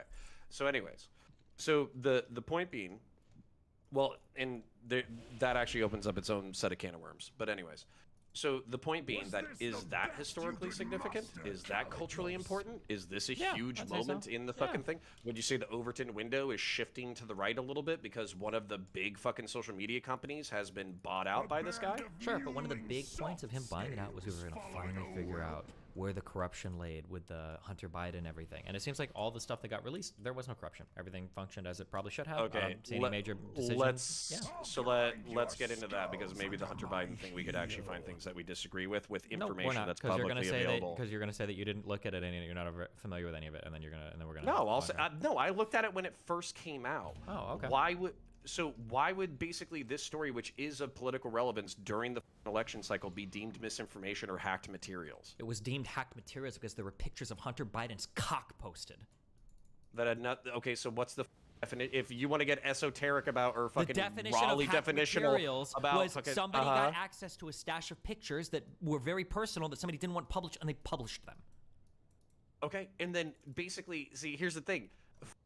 Twitter doesn't even agree with you because even in their internal definitions or internal conversations, they were talking about how they were stretching the fuck out of that policy in order to make the Hunter Biden story fit that. And not only that, they were stretching the fuck out of it at the behest of government officials. That's in Do you the want to fucking bet Twitter docs. $10,000 on that claim? Because there was No, not a I'm not single fucking government. rich enough for there was not a- $10,000. Do you want to bet $10? I'm 100 sorry. like a No, normal we can person? bet $10. I'm sorry. Hold on. $10. No, I'm we sorry. can do Just- 100. I'm not that poor. There Jesus was Christ. no government Dial it request in. to censor the Hunter Biden original story. There were a few requests that were put in to delete specific tweets, not about the Hunter Biden story. It was just pictures of Hunter Biden's cock. So why did they fucking slow down? Like, it was either NY Post or fucking New York Times or whoever the fuck it was who had a story, and they literally like removed it, Because and then the they put in NY fucking Post- qualifiers because for the it, NY and they fucking algorithmically fucking slowed Because it down. the NY Post one that came out, there was a lot of internal contention over whether or not it counted as hacked materials. That's what the internal debate was over. They didn't know if it was an authentic. No government official had any opinion about it at all. Can somebody link the exact tweet where is it Barry Weiss or whoever the fuck literally says there was no evidence of government? Somebody just link me the exact that was tweet. Matt Taibbi in the Matt first Taibbi, one. yeah. Can somebody just link me that exact tweet? I think it was tweet number 13. Yeah, I just link me that exact tweet? Yeah, I can just read it to I'll you word for listen word. to it. Yes. Okay. Somebody please just Connor, link me that exact what tweet. Government, while they're doing that, what government official would be advocating in 2022 to get rid of leaks about Hunter Biden? Not get rid of, slow it down. Okay. I thought same Twitter thing. independently concluded that They it did. had the markings of Russian misinformation. They and did. That was why they decided to apply the policy. Not for sure, but that they suspected that it might So be. does that not show that it fucking like right there that there's no fucking consistency within the story about what's going on? Is that not indicative of people panicking? Honestly, I'm not. I know I'm in the fucking lion's den, but this feels like people against panicking reality. is a wildly different claim than the government told them to censor a tweet. That's a totally different so claim. are you gonna deny? Okay, so are you gonna deny this story that fucking Mark Zuckerberg basically got a month's notice before fucking Hunter Biden's story was leaked, and the FBI said, "Hey, some major misinformation is coming out, and you need to act accordingly," and he basically did so voluntarily, but it was the FBI who told him to do it. So I'll just say this: whatever you're saying, you're probably making it up because everything you've said about this so far has been made up. Literally, but Google it. I'll look into that later. I haven't seen the Zuckerberg stuff. Look look into that later. Okay, why don't you look into that now? Okay, we got can. time. Yeah, we can. I'm awake. You're awake. Well, sure, we'll do it right after this, okay? So this tweet Okay, was, sweet. although several sources recalled hearing about a quote-unquote general warning from federal law enforcement that summer about possible foreign hacks, there's no evidence that I've seen of any government involvement in the laptop story. In fact, that might have been the problem, ... So there was no evidence of any government intrusion relating to the Hunter Biden laptop story. And this is from the guy writing the tweets about the leaks. Okay, what do you want me to read about Zuckerberg? Tell me what I need to Google. Zuckerberg.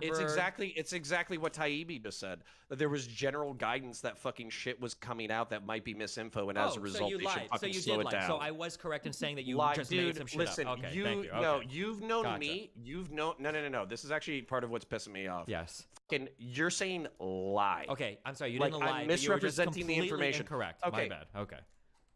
Not lie, but Okay. completely Do you incorrect. want to? Do you want to use words to figure out our conversation, or do you want to be a cunt about it? Because it's actually starting to piss me off a little bit. Actually, let me nail this down real quick. Ooh, At the expense of making it personal. Nail it down. So yeah, so my reputation in this space is being good faith as a motherfucker. It's saying what I think and what I believe based off of available information. It's also not known for being a fucking retard. I'm not Didn't you nuanced, just bro. have someone I'm come not in Lawrence here saying Southern. that Shut the you fuck up. repeated his Shut Let him finish. something Let him finish. wrong? Let him finish. Shut the fuck up. I'm not fucking nuanced, bro. I'm not Lawrence Southern. I'm not playing some fucking game. I'm not playing 10D fucking rhetoric or chess or fucking clout shit or whatever the fuck you're talking about. So if you want to talk to me about things that I sincerely believe and you want me to fucking extend you some level of charitability and fucking respect that I actually expect from you, then I want some of that shit from you. Don't treat me like some fucking like conservative fucking oppo 80 IQ fucking retard who doesn't know what he's saying. I know exactly what I'm saying, and I'm saying it based off of evidence that I've reviewed. So don't as a matter of fact, if you say the word lie again, basically I'm gonna call you a fucking asshole. Because I don't lie to you, and I don't lie in general. So fucking drop that shit. Toot fucking sweet. Okay. Yeah, since when do That's your conservatives come, perspective, please? Okay, so the issue that I have is that right now our institutions are under attack more than they've ever been in the history of our fucking country. Okay, except for maybe the fucking you like Civil the War. institutions, Except for that's not what I'm saying. Let me finish. You just went on a whole fucking 5-minute soy rant. So let me do my 5-minute soy rant. Okay, so historically, right, we're having huge problems with people trusting anything. Okay, one of the big claims that conservative propaganda bullshit dipshit people are making is that the government is literally going into the social medias and censoring conservatives. You've parroted this line. You tried to defend it 2 days ago. That conservatives are stepping in and censoring particular stories. Or I'm sorry, that liberals are coming in and censoring particular stories. That conservatives are being suppressed and oppressed across all social media. And now Elon Musk has bought fucking Twitter, and he's done everything. Every fucking thing he has done is what he accused liberals of. He got on in fucking day one. He's tweeting absolute fucking lies about Pelosi having a gay lover breaking into his house. Absolute verifiable fucking lies as the $44 billion owner owner of one of the most important social media institutions in the United States, zero conservatives call him out on it. Maybe you did. I hope you did. But I would see zero conservatives call him out on that. And he is engaged in misinformation after misinformation. And then as part of him owning Twitter, now he's leaking the Twitter files to finally show us that all of the government corruption and intrusion into social media that we all feared was there was actually there. But upon inspection, none of it is there. Absolutely fucking nothing. Okay, In so fact, none. So actually answer this question. Let me finish my story. Sure. Not only is none of it there, the leaks actually show that Twitter was acting better than I actually ever thought they were. They were having fierce internal discourse over how they should handle some incredibly complicated stories, and it seems like they did about the best they could. And I applaud them for that. And it seems like there was no government intrusion in a story where I honestly thought that a lot of government intrusion would have been attempted to happen. So props to them for that. But instead, that's not the headlines that are being propagated. Instead, the headlines that are coming out are historic Twitter leaks that are showing all the bad information, all the bad memories, blah, blah, blah, blah, blah. So it's just a continual downplay, a continual misinformation that everybody seems to be partaking in, and I don't appreciate that. It's triggering the fuck out of me. And then when you come on and defend it, you have no facts to back it up. I feel like I'm talking to Elon Musk, where he's making shit up. Nothing is true, and I'm just supposed to pretend that like, oh, it's just a conversation. That triggers the fuck out of me. Okay, sorry. Go ahead. So don't assign me any positions I don't have. I'll try to walk you through my logic, and you can see whether or not you at least see my logic. Okay. So DHS, FBI, they might have like a domestic security interest in what goes on Twitter, right?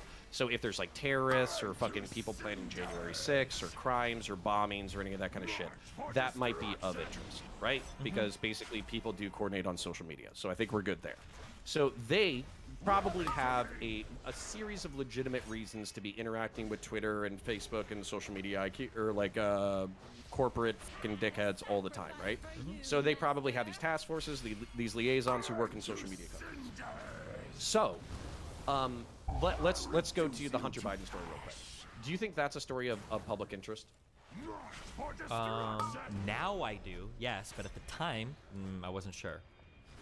Okay, so during the election, do you think that the son of a president, somebody seeking the office of the highest land in the state, you can say that Trump's a bigger piece of shit, but do you think that Hunter, being a piece of shit, potentially selling influence, selling off his fucking name, doing drugs and banging whores, do you think that's like something that people probably should know about in a regular election cycle? If it's true, yes. Okay, so, well, I'm pretty sure we know it's true at this point, right? That's we know it's true. Problem. At this point, we do. But you have to admit that at the time, it looked fake as fuck. Do you admit that, or are you? Why? Okay, so for instance, if I see a young man who looks like Hunter Biden hanging out with fucking prostitutes with drugs on the fucking table and all that kind of shit, and I can do digital forensics that show that it's not a Photoshop, why would I believe that that wasn't true? No, the question is the story about how it leaked. Does it sound likely that Hunter fucking Biden left his laptop at a random store and like Giuliani got his hands on it to like publish material? Does that sound like a real story to you? Like in retrospect, I've known some pretty shitty crackheads, but that could be a personal thing. In retrospect, that is what happened. But at the time, that sounds like an exceptional story. Like holy fuck, I didn't believe it was real. That's an exceptional story. Right? Okay, so why? So are you saying that the FBI and DHS reps who said, "Hey, some misinfo is about to come out," they thought it was bullshit? I don't know if internal conversation on the FBI has leaked in terms of what they thought about it. Okay, so basically, do you think that it's a little fucked up to have the institutions basically intervene on behalf of one of the fucking presidents to say, hey, this is like, let's say, so for instance, if you want to say you don't know, that's fine. For me, if they did know that it was legitimate and they asked for the story to be slowed down, that would be an abuse of their power. It would be, but there are two things. One, they didn't do that because there was no government intrusion. And two, it was Trump's FBI. Okay, read me the Matt Taibbi quote again. Connor, can I ask you how it's not equally partisan? Well, no, wait, hold on before we... It is partisan. Don't veer off to a whole other topic, okay? Hold on. Matt Taibbi's quote was, although several sources were called hearing about a general warning from federal law enforcement that summer about possible foreign hacks, there's no evidence that I've seen of any government involvement in the laptop story. Okay. So for me, although general involvement and blah blah blah, that's exactly what you would do as a fucking government official if you wanted to have some level of plausible deniability. Oh hey, my God. this thing's coming up. You win. Why? You Hold on. win. Tell me why that's crazy. Tell me why that's crazy. You win. Because now you're going to tell me that it was all like a secret cover-up and they lied and they were directly involved. I can't win against that argument. You win. You have the conspiracy argument. You automatically win. No, I haven't. Yep. No, I You got it. haven't You said win. any You of win. that. You got it. No, I haven't said any of that. Why are you assuming that I'm saying any of that? It's actually pissing me off that you're fucking assuming that I'm saying that shit.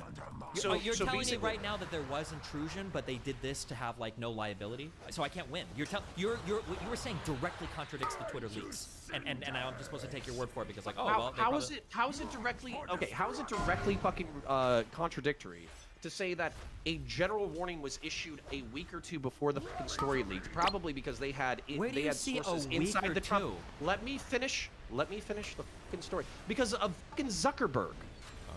Zuckerberg saying that he talked about the fucking before the Hunter story dropped. But was there a threat that the Hunter story's gonna drop, or was it just in general that there's like a lot of weird comms and shit going on the Russian side, and there might be general, and he assumed.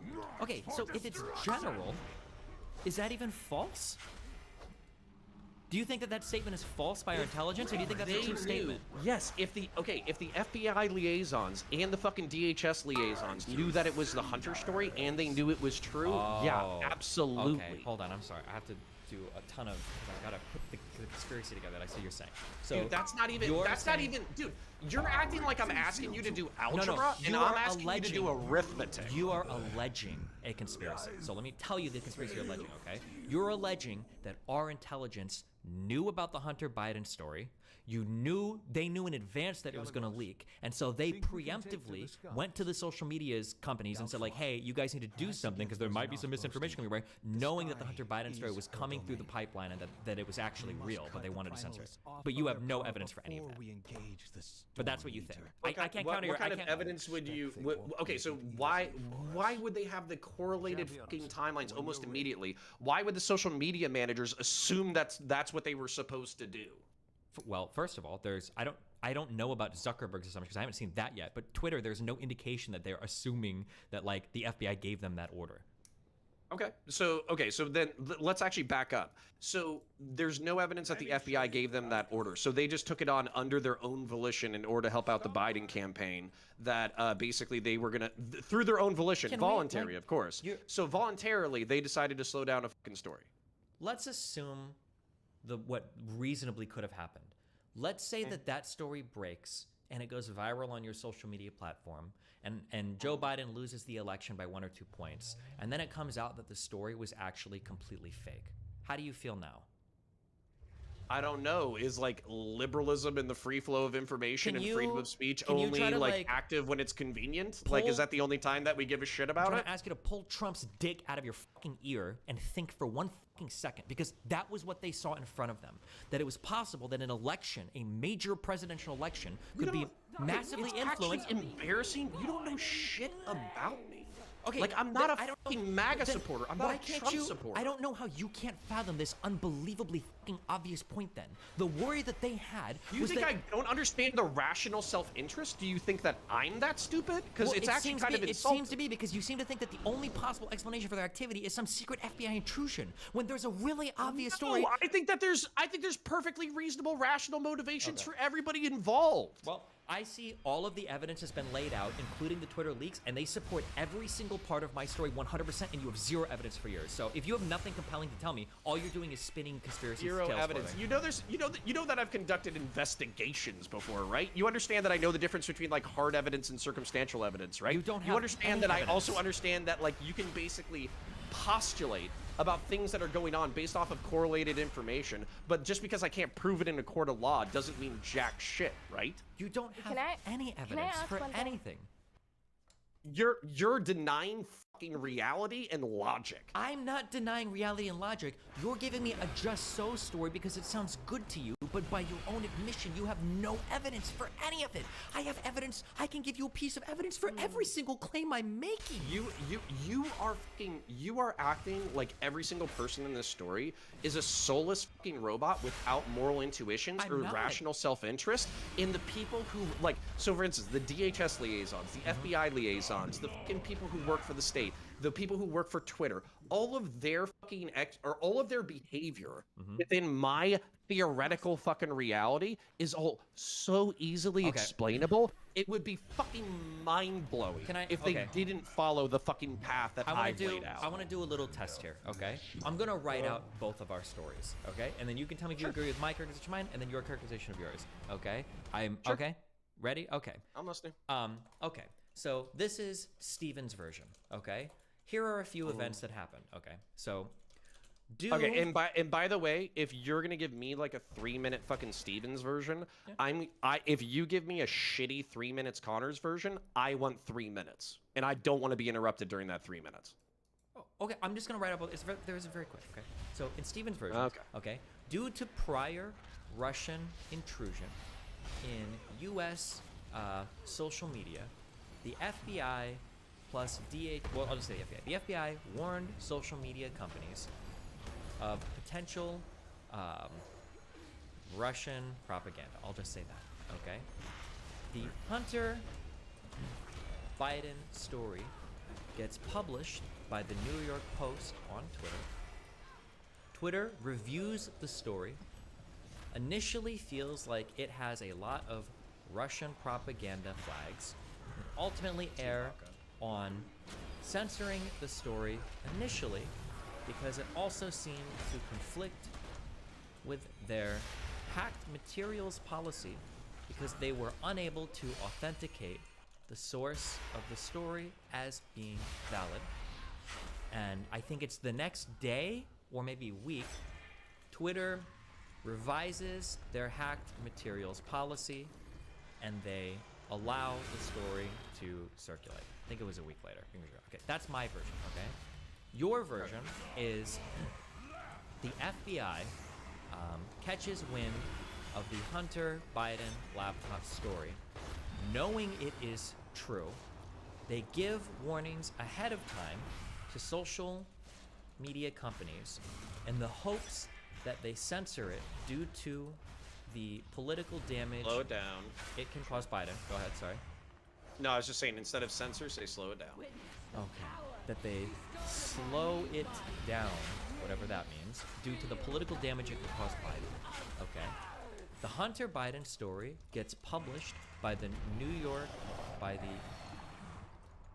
York Post on Twitter.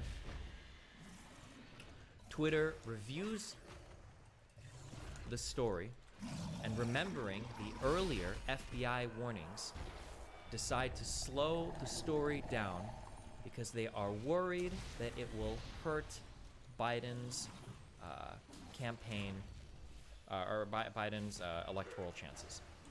Or their relationship with DHS and Homeland Security and the FBI. Or their relationship with DHS, Homeland Security, FBI. Okay? Okay. So for my story, I know that there was prior intrusion in U.S. social media. I can source that. I can say the Mueller indictments. I know that the FBI is probably reaching out and talking to a lot of social media. Pretty sure they've talked about it in front of Congress. I think Zuckerberg's talking about it. We know this happened, right? Now, I know that Twitter reviewed the story, and I see the internal discussion they had about whether it looked like Russian propaganda, that they weren't sure if it fit the hack materials policy, that people went back and forth on it. I know that. I have those conversations sourced. I know that Twitter eventually reversed their decision and revised their policy, and that there was a lot of terror between whether it went one way or another internally. I know all of that. I've seen the sources for all of that. Now, in the second part here, your part about how the FBI knew about the story far in advance and gave warnings to social media, I have no evidence of that at all. I can Okay, can you take a leap of logic for me? Can we assume that Gianni and Trump are fucking retarded, and because they're incompetent and people will be motivated to try to get them out of power within their own camp, that they probably had more fucking leaks than the goddamn Iraqi Navy?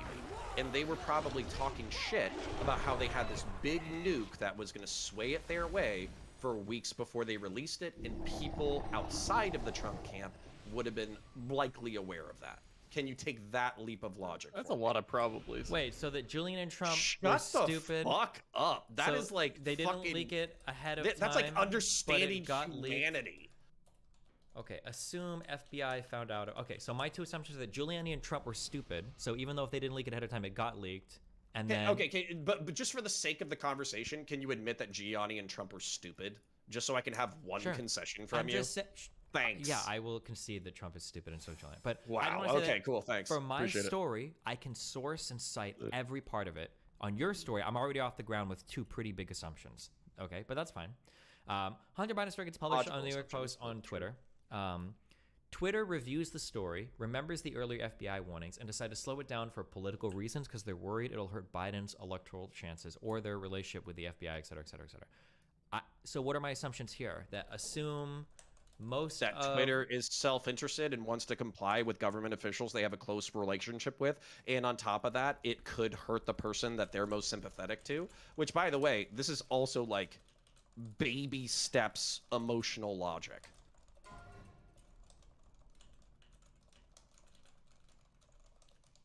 Like I feel like y'all are acting like I'm fucking crazy, and I'm literally like explaining rational human behavior. It's actually kind of crazy that you pretended. He was like, hey, don't Russia. I feel like what you're saying is that you feel I already said it. You can go back and listen to and he passes it off to somebody else who looks at it and passes it to somebody. CryptoZoo.co. I must be. Isn't CryptoZoo at all. It's something else entirely. I'll tell you about this project when we get closer to launch. This project of mine is going to be. Is that the thing with the egg? Like the zoo? No. Okay, This one's gonna be This will be crazy I've ever done. Oh man, can you imagine if you're one of these investors and Logan Paul's going pitching this new secret project and you're thinking it's CryptoZoo and someone's like, oh, is it that thing with the eggs? And he's like, no, definitely not. That was the last project. This is the real project that I'm working on. Thankfully, people didn't just let this slide because as he went around making the rounds on his new project called 99 Originals, people were like, hey, didn't you just abandon your last one? And unsurprisingly, it's not his fault. It's the bad actors who ruined the project. As I see people giving multiple explanations for why these haven't worked, and you know there's accusations out there. How does it make you feel when people are doing these takedown videos about your NFT projects previously? It's sad because of what I just said. There's so much going on behind the scenes. Like, Doug, I'm not the bad guy here. Yeah. There's some actual out there. Yeah. And it's not me. Like, I'm here to build. This is a space where a lot of people do see dollar signs. Like any burgeoning industry, if there's money to be made, there's going to be both good and bad people.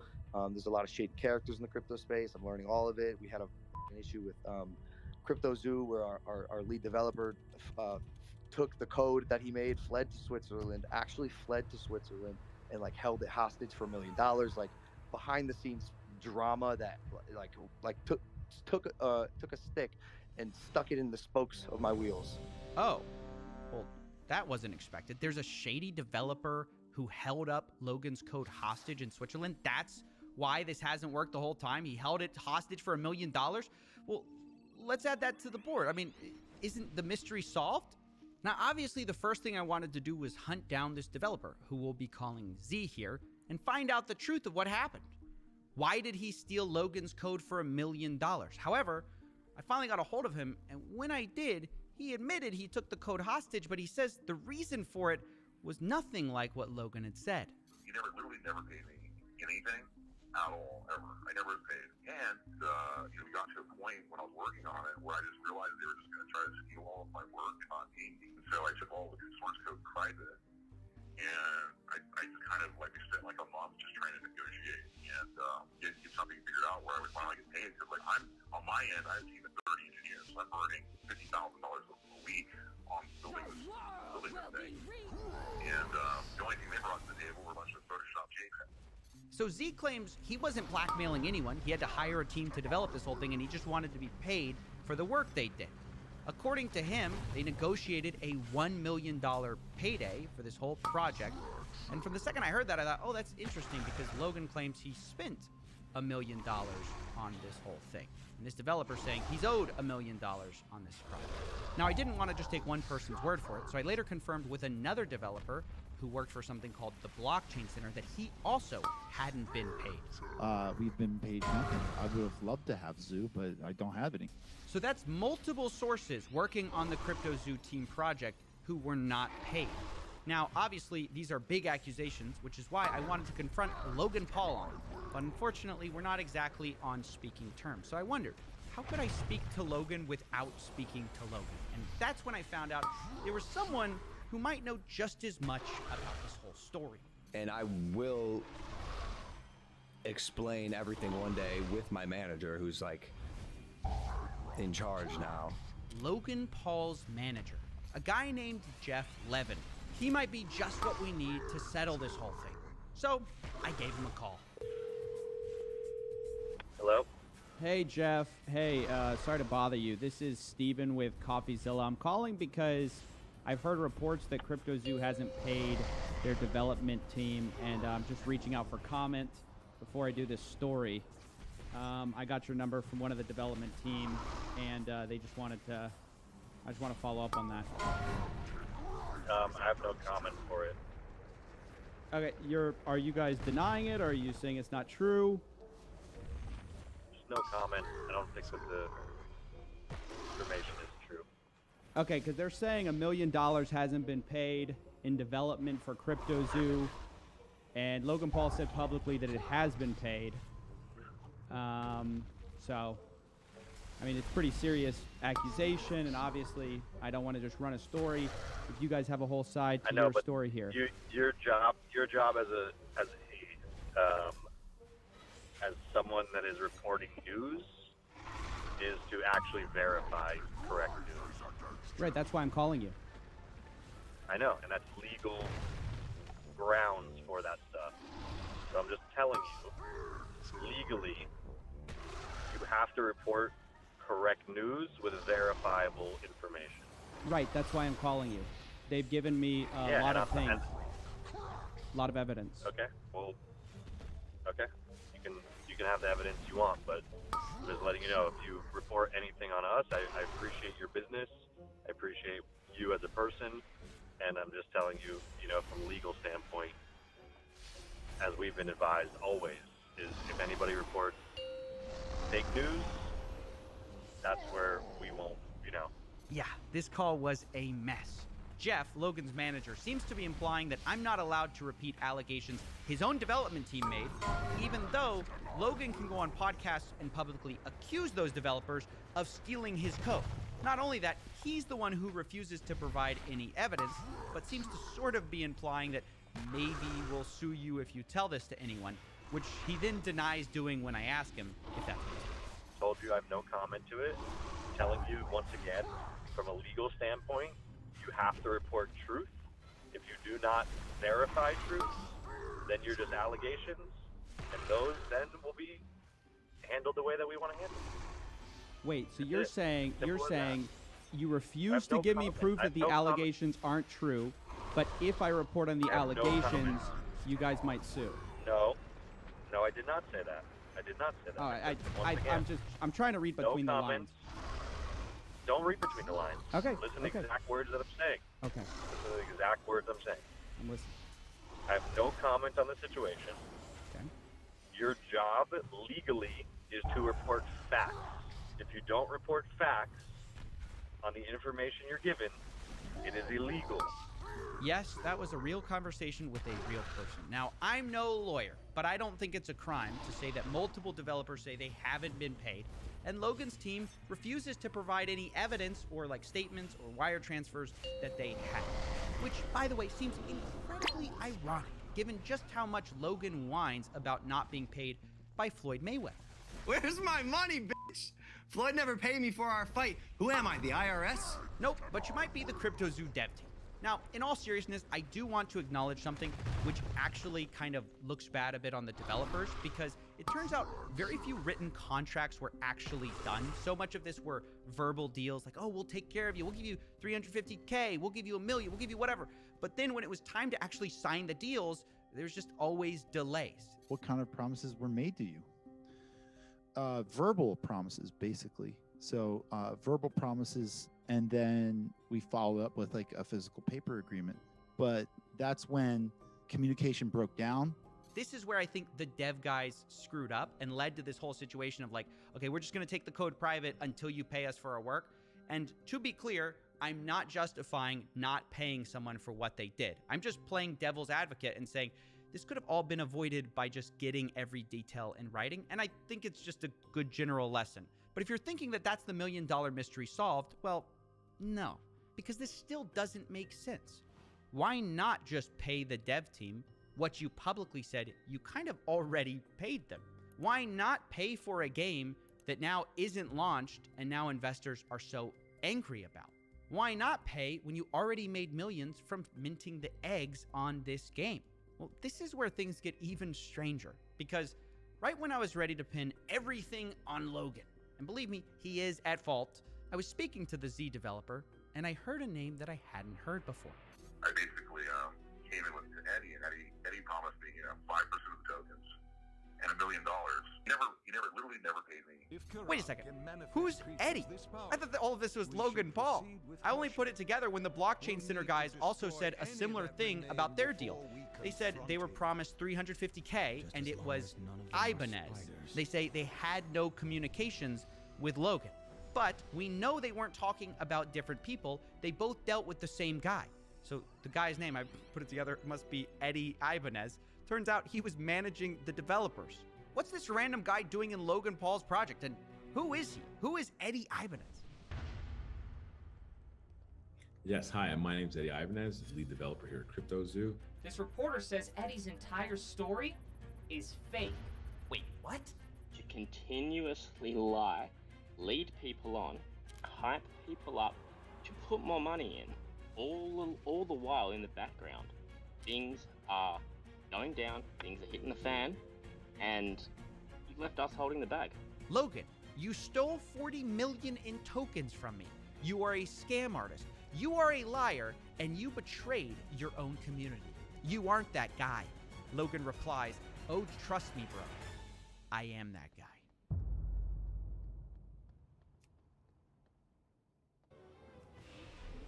Did you ever cheat? It's probably time to drink. Dragonflight. This one is lost. Bishop Hajat.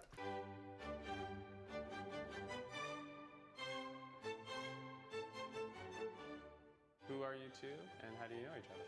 I'm Matthew. I'm Kay. My name is Erica. My name is Delvin. We're high school sweethearts. We dated for 3 years, and then now we're just friends. Are you friends? Yes. Occasionally hook up?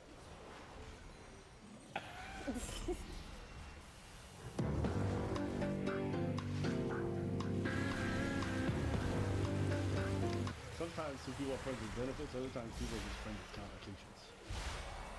I mean, that's what friends with complications. I'm gonna start saying that. Are you guys friends with benefits? I got friends with complications. That's good. That's good. Hey, That's good. I think a lot of you need to change your Facebook status to friends with complications right now. You know what a friends with complications is? When two people are fucking, but the whole emotional state of everything is confused. Oh, yeah. Because friends with benefits is this idea that you guys are friends. Yeah. But y'all just fuck on the side like it's chill. Most of the time, it's not that. It's not that. There's always a bit of complication. Some feelings slithering in, talking about, well, we were supposed to be just fucking. Turns out you fucking my feelings. How you doing? Yeah. What? You thought you were putting your dick inside me. Well, I was putting some love inside you. How you doing? And so that's where the complications come in. Turns out it's not just physical. They get a little bit deeper. And I ain't talking about the dick. Who broke up with who and why? She looked like... Yeah, imagine if whereas Waldo went to an LGBTQ march and you had to find him. That's funny. If she not Waldo, she one of the decoys. You know, you know the other ones wearing the same outfit, just staring at the fucking... You know when you say some shit perfectly, Dose? There's that right amount of... That was that. You broke up with me because you saw me as a brother. I actually avoided him for a month before actually breaking up with him. I'm still so sorry about that. And I am still so forgiven. You broke up with me because I sent him a picture with my friend's brother with his arm around me or something, which was completely harmless. I felt like she intentionally sent it to set me off. Friends with complications, you would. Like, once again, you're a wizard, Abba. Hey, listen. It's not that I'm a wizard. You know what it is? You feel vibe with some shit, whatever. No, you know what it is? What is it? Is that most friends with benefits are friends with complications. I didn't predict anything. I just played the odds. I'm mad at it. Someone says they're friends with benefits. I'm like, there's some nonsense going on here. So one of you motherfuckers are lying to yourself. You roll the dice's snake eyes. You broke up with me? Why? Well, you were dating someone else. Oh, so was there cheating that happened? Yes. Yes. No, you can't even deny that there was cheating. My man's is really excited to tell this story. You saw the way he set that up? Oh, why did you break up with me? Oh, well, it was because you were dating someone else while you were dating me. Yeah. Do you remember that time where I caught you fucking another person? And that's why she was not in a relationship with me anymore, and that's why she broke up. Yeah, my man's is excited to tell this story because he can always hold that shit over her head. Man's. Look at her just smiling. She do not give no fucks. You know how I found out about this too? I'm with a friend and she goes, "You don't deserve people who make out with random people in bathrooms." And I'm like, "What are you talking about?" And then you broke up with me over text the next day. Yeah, that was fun. Yeah, the pettiness is, Yeah, that was fun. That was a great time. Yeah, I loved high school. Oh yeah, remember that time when you cheated on me with everybody on the football team, basically going rounds, They're taking friends footballs now? to the face, and then when there were no more footballs, you were taking little balls to the face. Yeah, and then I had to hear about it from the girls in the bathroom as they wrote it on the wall, and everyone got to read it before me. They said, "You need to read this right now." Yeah, and then you broke up with me the next day. Yeah, Fun high times. school, Fun amazing. times. I miss it. If we were to date now, do you think we would work out? I think we would. We've like grown up together and we really like know each other. So I think we would do a lot better. I agree with that. It would be good. It would be good. We are the least compatible out of everyone I've dated. Like Really? the least That's just what your horoscope says, bro. No, what Well, do you mean? You know, we obviously get along really well and we know each other. We live together and we argue. We do argue. A lot. Is it weird living with each other? No. I don't know. Whoa. Y'all are not even friends with complications. Y'all are just Complications. Y'all live together? Your complications. Hey man, I done heard of some weird shit. This? But a woman cheating on me and then later on becoming my friend and she out there taking other dicks. And then that's on the new level.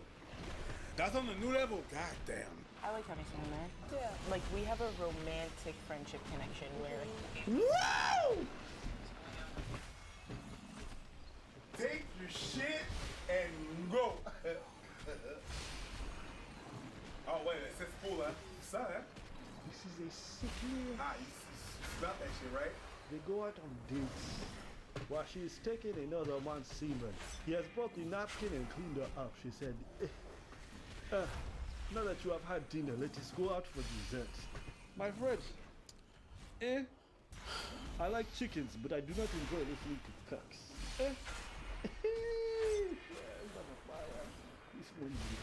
we're okay being like doing those romantic things, going out on dates, holding hands, cuddling, but there's nothing sexual there at all. Like we sometimes kiss when we're drunk, but it feels like I'm kissing a family member. My friends, we have made a great mistake. Let us all gather together. Huh? We have to right now call on the We spirits. shall overcome.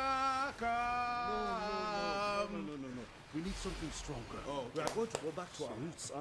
We have heard of voodoo. We are going to call on the mud spirits. Dragonflight. This one is lost. Bishop, Hajat. Look at this one. That's fucked up. They are kissing. They are holding hands. And then this one finished with what sentence? When we take down something that we're not supposed to, I mean that is like, I mean that's the worst. Remember, fun fact, but Mark Zuckerberg quite literally said Holocaust revisionism, the single best indicator that someone is a fucking actual out and about Nazi, is appropriate on his platform. Remember when he said this while people were talking about Facebook's own involvement in the ongoing genocide of Rohingya Muslims, okay, in Myanmar. Facebook quite literally and this is well documented, played a role on WhatsApp in the dissemination of misinformation that led to the genocide of Muslims in Myanmar.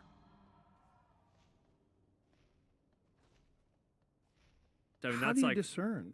Like how, like say, like these Christian Facebook pages. I don't know how they found out that 19 of 20 were fake, but if someone just says I am Bob Smith and they post as Bob Smith and they have a photograph but really what they're doing is trying to talk shit about Joe Biden and get people to vote Republican in the midterms. Like how do you know whether someone's real or not? Like this is the big argument with Elon and Twitter. Because Elon asked Twitter, like, what percentage of your website is filled with bots? And they say 5%. And he says, I don't believe you. I think it's higher. And let's find out how you've come to this conclusion. Yeah. And, you know, I believe they said that they just took 100 random Twitter pages and looked at the interaction. And there's some sort of an algorithm they applied to it. But how do you discern? Yeah, so I mean, I think estimating the overall prevalence is one thing, but I think that the question of looking at a page and Bro, am I crazy or does Mark Zuckerberg look surprisingly more human right now? It's kind of surprising. Oh, you heard Ludwig talk about the genocide in Myanmar? Oh, that's crazy. Yeah, he's my favorite political commentator. That's where I get all my talking points. is this page authentic? I think that there's a bunch of signals around that. One of the things that we try to do is for large pages, we try to make sure that we know who the admin of that page is. We don't necessarily, you should be able to run an anonymous page. You don't necessarily need to out yourself and say who you are running it, but we want to make sure that we sort of have like an identity for that person on file, so that way we know, like at least behind the scenes, that that person is real. For certain political things, I think having a sense of what country they're originating from. I mean, some of that you can do just by looking at where their server traffic comes from. Like, is the IP address coming from Romania, or because if it's like an ad in some other country's election, then you probably want to make sure that that ad is especially in countries that have laws around that, are coming from someone who's a valid citizen, or like at least in that place. So there's a bunch of, I think, I don't know, one theme in my worldview around this stuff, when it gets to some of the stuff that we talked about before, is like, I don't think that this stuff is black and white, or that you're ever going to have like a perfect AI system. I think it's all trade-offs all the way down, right? And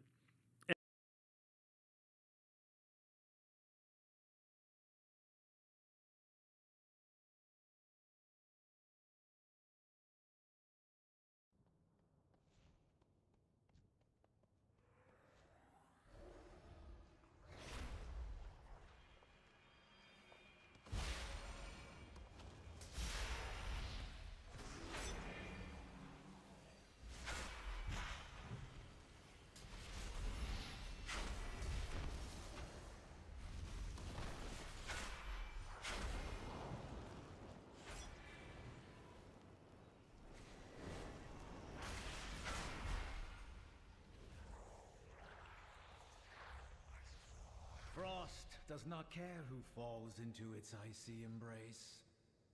Your faces will be frozen in horror forever.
Daddy's caress is capricious.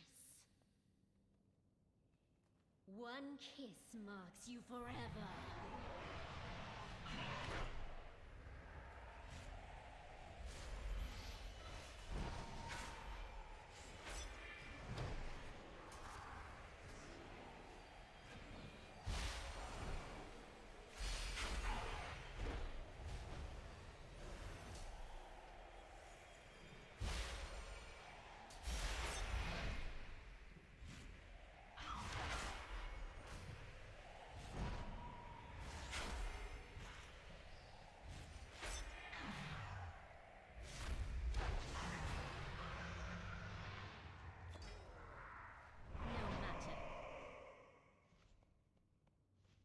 Soon, the incarnates will be unleashed. What fun! Shall we play? Earth slumbers.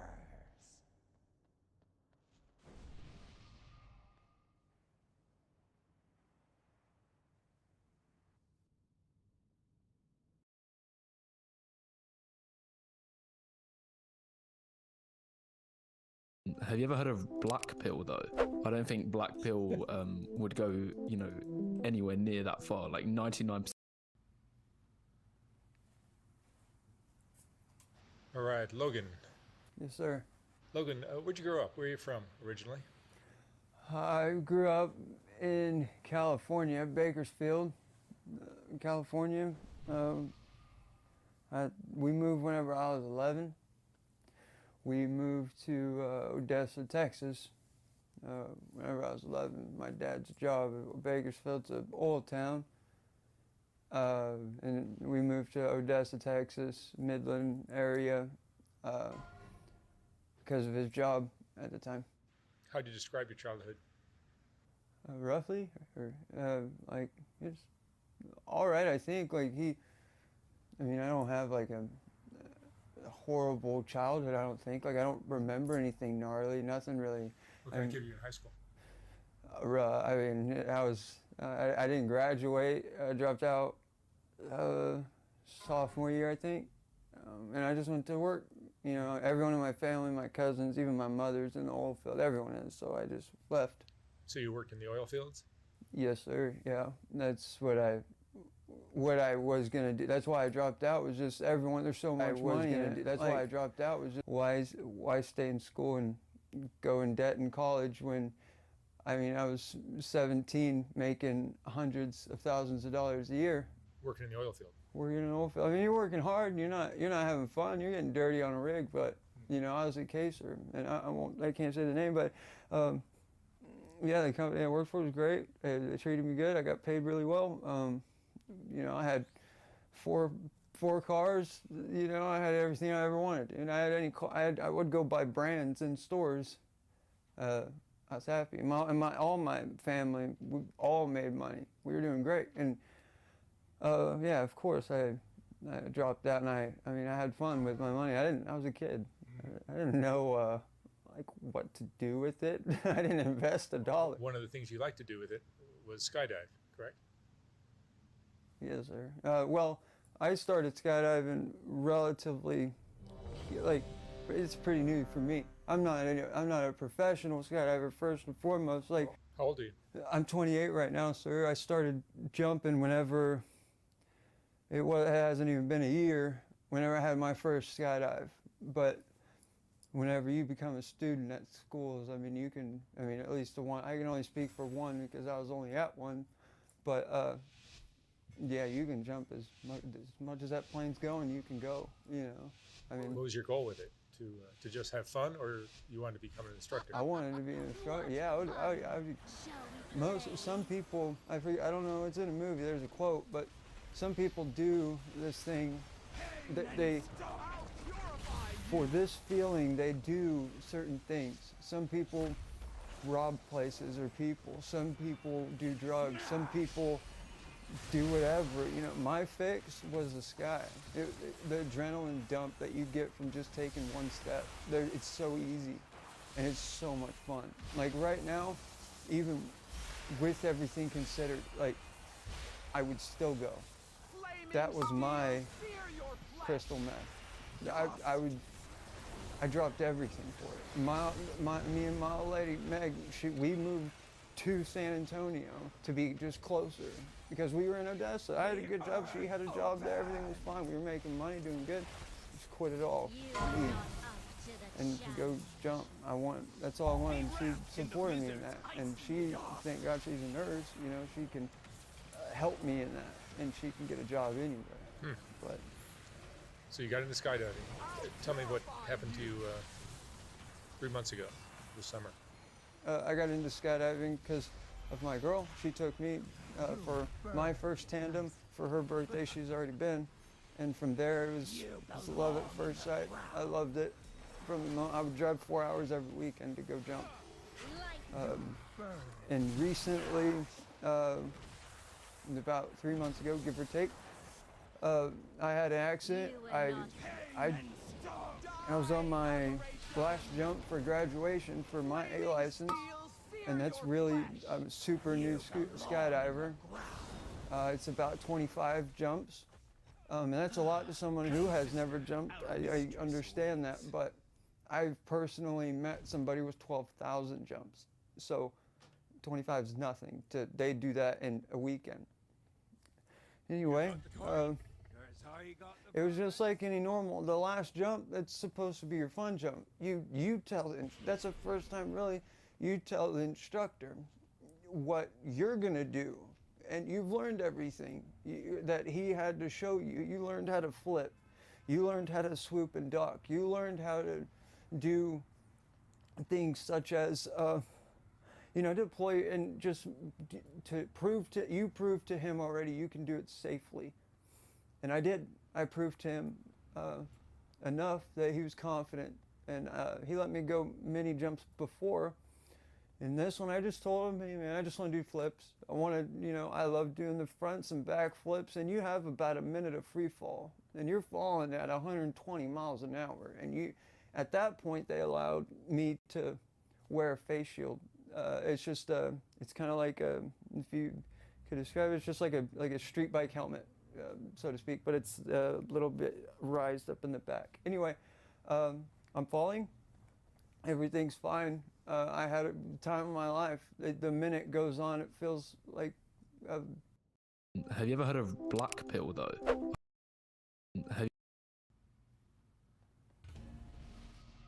When you hit the ground. I mean, I can't. I fell from. I would. If I had to guess, maybe like 2,500 to 2,000 feet-ish. I don't know. And the speed, no one was right next to me. I don't know how fast. I mean, I could use my imagination. I had a shirt probably above my head because there was no two open canopies open. One was trying, I'm sure, but it had another canopy inside of it, so it's just mangled mesh. At that point, I imagine, I mean, that again, these memories are taken from me. It's just a defense mechanism. I think no one wants to know what happened after that, but. You don't recall any, oh my God, I'm going to die moment? Mainly in the hospital. From the point of. First, but before you go into that, tell me what you hit. Before? When you hit the ground. Burn nicely. Oh, I hit luckily close to my DZ, where my drop zone is, that plane took off. There's an area where we come up before a jump. I forgot to mention is a landing pattern. When we jump at a very specific time before we leave that plane. I know where that drop zone is. And I can look down from the plane and see it clear as day. Okay, cool. There's the runway. We're good. I'm jumping at 14,000 feet. And I know that if I jump and I deploy at 4K, I can make, I mean, it might take me a second to, I see it, okay, cool, and then make my adjustments and land. Where I landed whenever I had my malfunction was in a cornfield that was relatively close enough that fortunately and unfortunately for some, they seen me hit the ground. It was just, they have a spotter out there to make sure everyone makes it back. And I made it back all right, thankfully close enough, and I hit the ground. When that happened, they, again, thankfully, they send a life flight. When a life flight happens, it's a helicopter, and they had a helicopter come pick me up, and I was in bad shape. There's no sugarcoating it. It was, I mean, it was bad. I had internal hemorrhaging from my spine. I was bleeding from the inside out. I was bubbling up. My jaw is broken in 3 places from the impact, and I was wearing a helmet.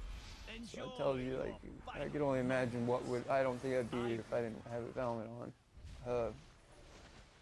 And I wasn't wearing it first and foremost for protection. I was wearing it because it's comfortable. It keeps wind at your eyes. You don't have to wear those goofy goggles that are uncomfortable, that crush your face. You put on a strap and you're good. I didn't wear it for safety, but thankfully it did its job.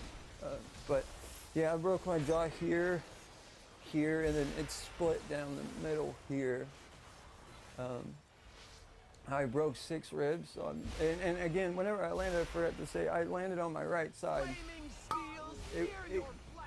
I landed, it's hard to describe, but pretty much just solely on this side of my body completely, and I don't know where my arm was, but it was damaged in the fall too, and I landed on my ribs in my chest.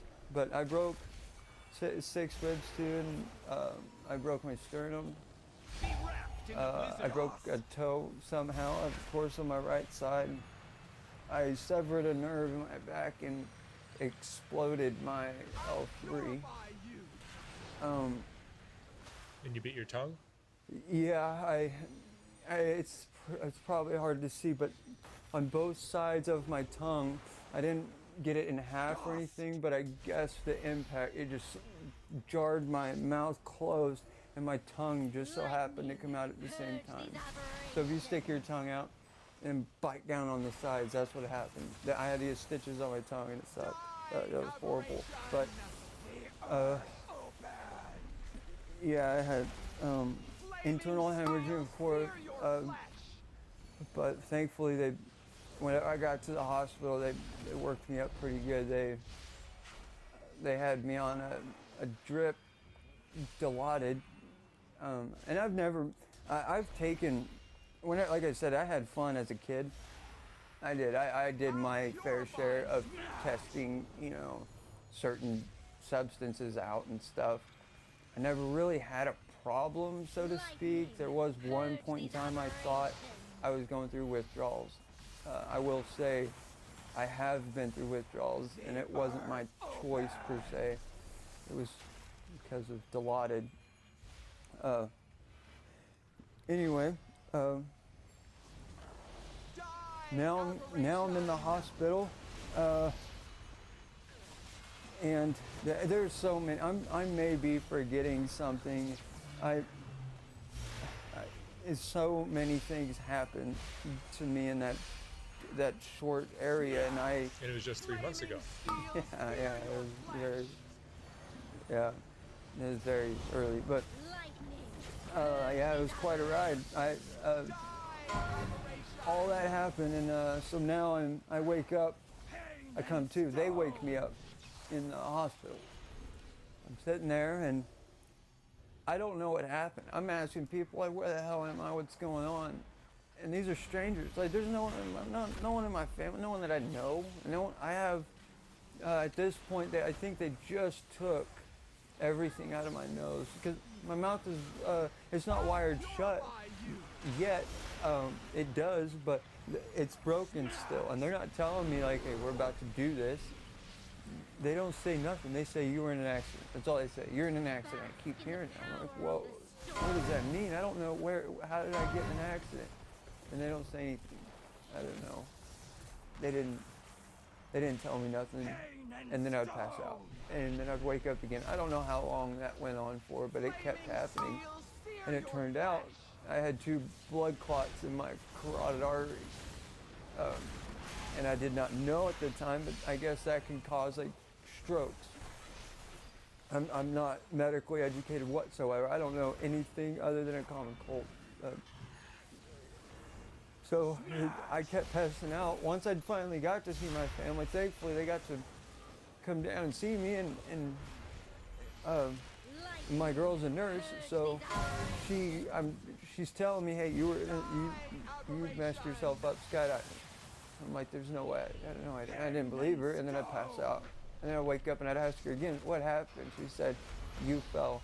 You hit the ground hard. You can't move. I also found that I couldn't move. I couldn't walk. They wouldn't let me. They forcefully held me down. And anytime I tried moving, they would come in and tell me to stop. I wouldn't. And they would put straps on my arms and hold me down from moving. I could not move. They would not allow me to move. And that was so frustrating. It was horrible. Well, when sorry, the brackets are jacked in my mouth while I'm talking.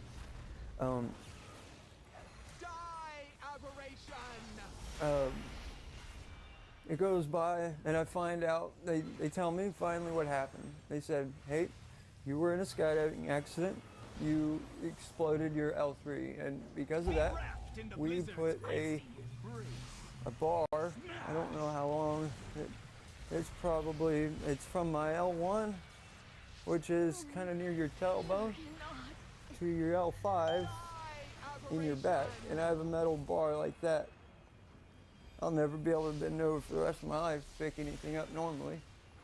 I mean, it's fine. It doesn't really necessarily bug me anymore. I'm pretty used to it now, but it's very frustrating sometimes. They told me I had a metal bar in my back, and I thought that was pretty rough, but I didn't know what it was at the time. And they said, and you probably won't be able to walk.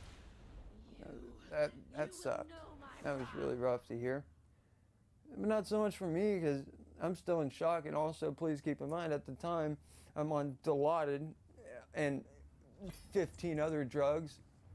I have help there, and I didn't realize that at the time, but I had help from them, from my support team, and from the substances that they have given me to help me.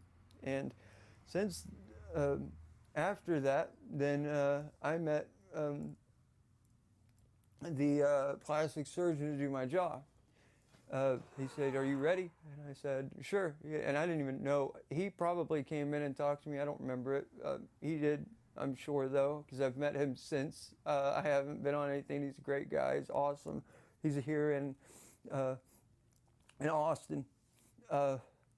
He's amazing. He's great. He reconstructed my mouth. He took my jaw out.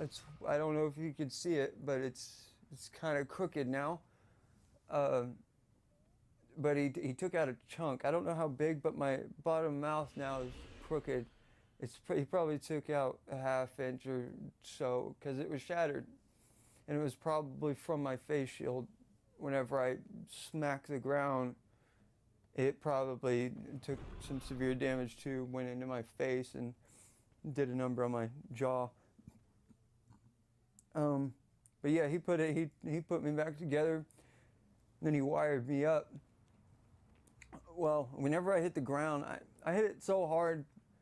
When no one had a speed gun on me, they don't know how fast I was going. I mean, probably, I don't know, maybe 50 to 60 miles an hour, I'll say. I smacked the ground. No parachute. It's horrible. I hit it so hard a tooth came up it came out of my gums. I don't know how, because another one went down and got crushed, probably by another tooth or something. At that point, they wired it. They wired my shut closed with that tooth out of my gums.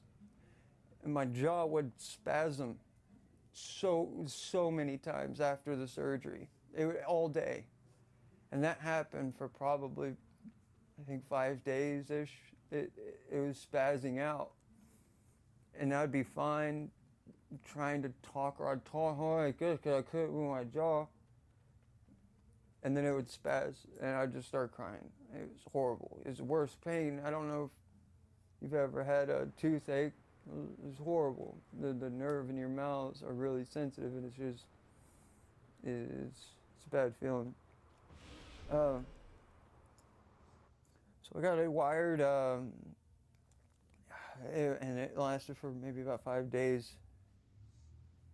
I don't know exactly. I'd have to double check how long I had it on, but I was in this place for a month, and they didn't let me up for a month. They would not let me up, and I was getting freaking frustrated. That is so uncomfortable.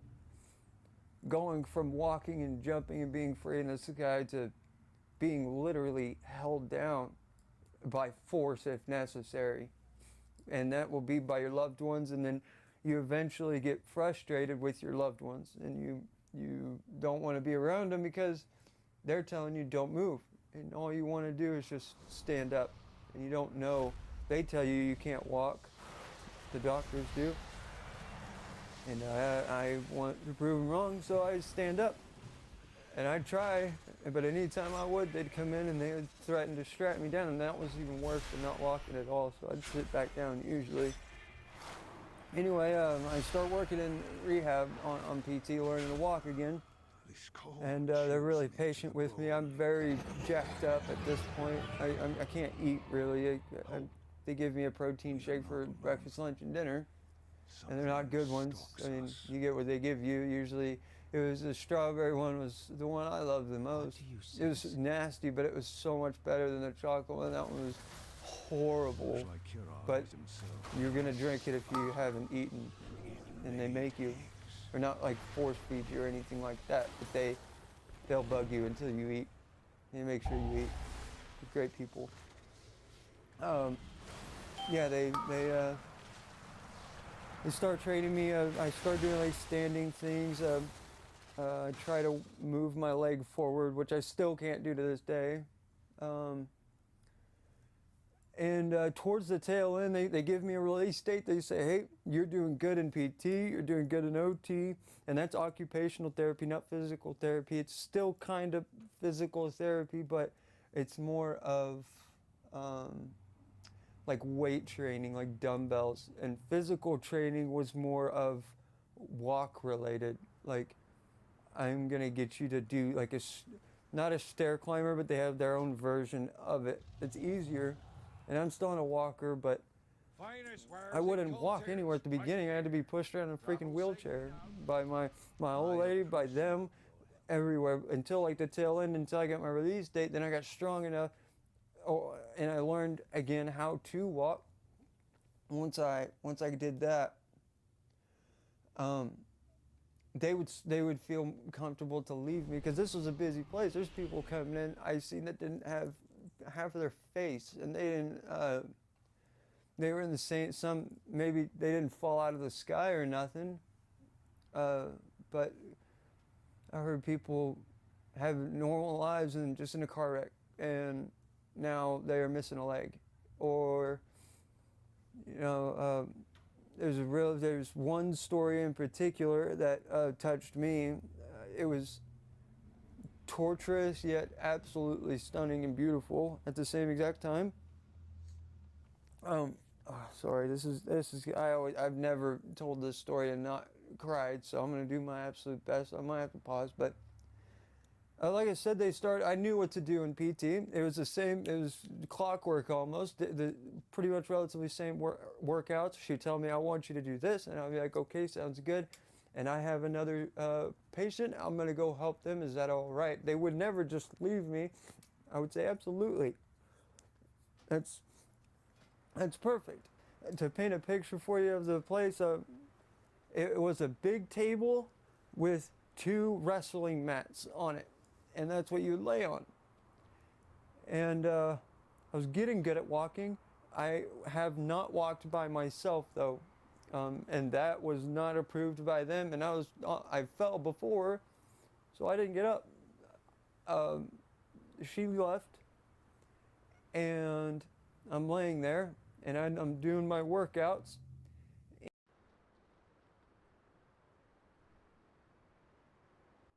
Bruce Rivers, he's the criminal lawyer. Bruce Rivers, he's the criminal lawyer. Bruce Rivers, he's the criminal lawyer. And what he do? And it's gonna react to all the self-snitching.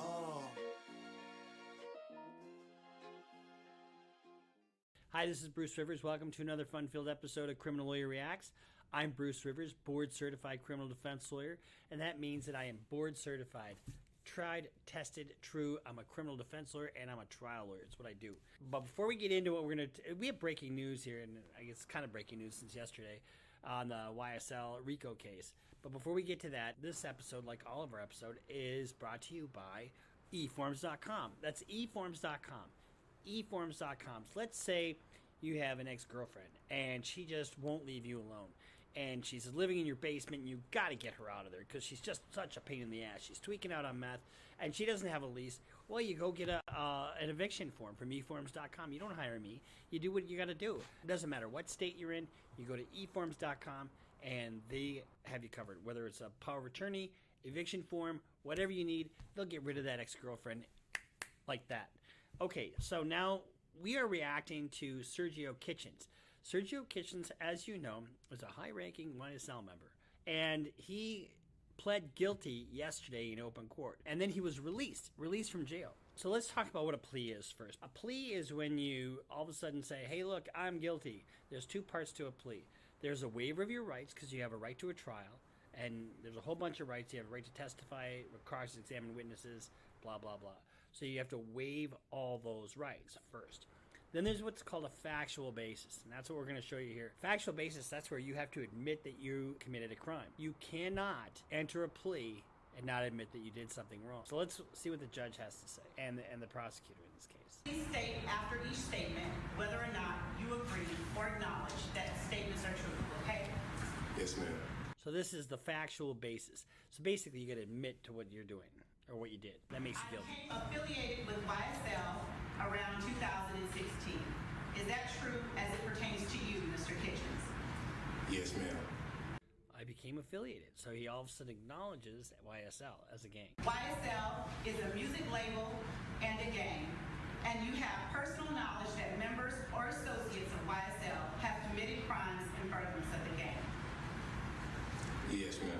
So he admitted not only that YSL is a music label, but it's also a gang, and that he and others committed crimes in furtherance of YSL. You were present when law enforcement officers stopped a vehicle in which you were present along with Jeffrey Williams, wherein hydrocodone, methamphetamines, and a firearm were recovered. These items did not belong to you. Yes, ma'am. So you were with Young Thug when you had some drugs and guns in the car. Oh, and by the way, none of that shit was yours, right? Okay. Oh, who says it? Oh, I guess it must have been the other guy. Fucking A. I recognize, accept, and deeply regret that my talent and music indirectly furthered YSL the gang to the detriment of my community. YSL as a gang must end. Is that your statement or acknowledgement? Yes. YSL as the gang must end. I deeply regret. First of all, that you don't need that for a plea. She wanted that for some reason. That's the prosecutor that's standing up talking right now. There's been a lot of talk in the Twitter sphere and the atmosphere and the cybersphere about whether or not Gunna is snitching. Well, they got a trial coming up, and now he just admitted in open court all these different things. Now, Gunna's lawyer, if you look on here, it says Gunna did not snitch to get out of jail. He has said nothing and is not cooperating. He just admitted in open court. His plea statement cannot be used in court against any other defendant. Not true. So please stop spreading lies. Let's just break this down, because people want to know if he's a snitch or not. I can honestly tell you that I don't know if he's snitching or not. His lawyer says he's not cooperating, but that's what he's going to say. You wouldn't have any document to show that he's cooperating. But can his statement be used against somebody else in their trial? Well, let's analyze that. Unless there's a specific agreement to not have that be used in another person's trial, it can be. Why can't it be? Because it's an admission against penal interest. That is not hearsay. Otherwise, it would be a hearsay statement. But when you make a statement under oath and you inculpate yourself, that means you point the finger at yourself that you did something wrong. That's a statement against interest. That is not hearsay, and that absolutely can be used in a trial against Young Thug. Now, these are extremely serious charges. Kitchens was released from jail on Wednesday, that's yesterday, and his lawyer said he's been held without bail in advance of trial, which is supposed to start in January. This guilty plea was an important development in one of the two sprawling Atlanta criminal cases targeting what prosecutors say are a pair of feuding gangs that have committed dozens of shootings and other violent crimes since 2015. Further says that Kitchens entered an Alfred plea, which allows defendants to maintain their innocence while pleading guilty. So here's the plea agreement. I agreed to perform 500 hours of community service, a substantial portion of which will require that I speak to young men and women about the hazards and the immorality of gangs and gang violence and the decay that it causes in our community. I agree that the community service locations shall be determined by law. I will possess no guns during the term of the sentence or any time, and he got 5 years commuted down to 1. For time served. So he's out and doesn't have to do any more time. Then you have the acknowledgments that we just saw. And if he violates the plea agreement, the district attorney can and will use the statement during any judicial proceedings. The violation of this plea agreement shall result in full revocation of his suspended sentence. So he's got, I think, 5 years hanging over his head. So people are talking about whether he's a snitch. Whether he's a snitch or not, we won't know until Thug's trial. Actually, we might know just a little bit before that, because my guess is that if he did snitch, the state would have to disclose that and disclose the witness's statement shortly before trial. But it isn't going to be much before trial, because he would have a target on his back, no question in my mind, if he decides to snitch. But here's the other thing. Whether Gunna's a snitch or not, fuck that, who cares? Because there's 27 other people who are charged in this indictment, right? And so I guarantee you they've got snitches that are going to be coming out of the woodwork. Whether Gunna is snitching or not is sort of immaterial, because I guarantee you they have more than this. Their case will not just be based upon Gunna's word and Gunna's word alone. They're going to have corroboration through cell phone, through text messages, through evidence seized in searches, and snitch testimony. Now, his trial is supposed to start on January 5th. So the timing of the new charges and the timing of the plea for Gunna is kind of, you can kind of read into it where they're going with this. So if you remember, NBA came up with a plan to get out of jail and an elaborate security plan and curfew and all that kind of stuff. In June, Young Thug did the same thing, but the judge denied his bond and an elaborate house arrest plan. Several factors were taken into consideration, including a threat introduced to the court attributed to Williams from 2015 that states, anybody goes into courtroom and tells the God's honest truth, they'll be fucking killed. That's probably a pretty good reason to keep him in custody, don't you think?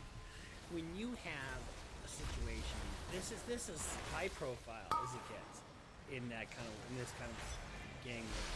And it is, if you look at getting out with a slap on the wrist, essentially, I don't know how he's not snitching. Now, I don't want to start spreading rumors and have all my fans say Gunna's a snitch, because I don't know that he's a snitch. It sort of smells like snitch, though.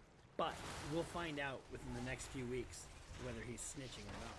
His lawyer was right in one aspect. You generally can't admit a statement of a co-defendant against another without the co-defendant being present. And we'll have to see whether the Fulton County goes with the exception that I talked about. If they don't, if it's just Thug and Gunna in the car, who's going to testify about what? And now there's an admission on the record that it wasn't Gunna. So the implication is that it's Young Thug. So we'll have to see what's going to happen here. We'll follow this in depth, but it's really interesting that he took this plea basically on the eve of trial. I think he was feeling the heat, and they offered him a pretty good deal. How this doesn't involve snitching? Generally speaking, they don't let people out to snitch. But they might have had a weaker case against Gunna. And that could also be a very valid reason why they agreed to do the plea the way they did. So we'll follow this. Make sure you go to Bonfire. Don't forget Bonfire. Christmas is right around the corner. Get some merch. Follow us on Instagram. Follow us on Twitter. And we'll see you next time here on Criminal Lawyer Reacts. Bruce Rivers just broke down your case. He know all the charges that you about to face. You ain't coming home till 2058. That self-snitching gon' get you put away. Bruce Rivers just broke down your case. He know all the charges that you about to face. You ain't coming home till 2058. That self-snitching gon' get you put away. 23-hour lockdown, please just my God.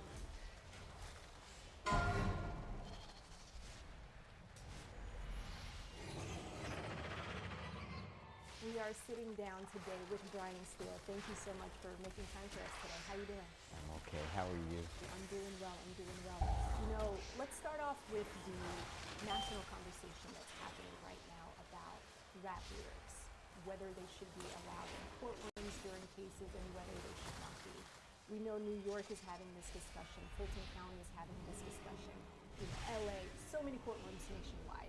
What are your thoughts on that? I don't believe that unless the lyric has a direct relation to the supposed crime on trial, and there's evidence to support that, the fact that somebody has created words that are in a song, they're in a book, in a movie, they should not be judged by their work, performance, because that's storytelling. So the problem I really have with the lyrics from rap music throughout our country, and right here in Fulton County, is we don't do that with other types of entertainment or artistry. And that's really my problem, because to me, rap music has been birthed by the struggle of inner city, poverty-stricken, oftentimes people of color. And why are we targeting that group rather than a writer who talks about a killing or drug dealing? Or how about the white songwriters? Why does rap music oftentimes feel like it's on trial as a genre? It seems like it's racist. Because otherwise, I have no idea. I don't know why other forms of violent lyrics in country music or in rock and roll, they don't seem to get this type of attention. Where do the lines blur when it comes to lived reality and that storytelling that we speak of? Because that's something that's also argued is like, okay, is this someone's personal diary, or is this them telling a story from a lens that they're storytelling through? Unless there's direct evidence or circumstantial evidence that's credible and that's competent in a courtroom, this is storytelling. Otherwise, if you look at it the other way, it's going to have a chilling effect on creativity. When you got the call to represent Young Thug, as an attorney, what was going through your mind at that time? And I'm concerned with a human being who's wrongly charged. And I've had the pleasure of defending Mr. Williams for approximately a decade, maybe a little more. So to me, I know his family. I've defended him in court.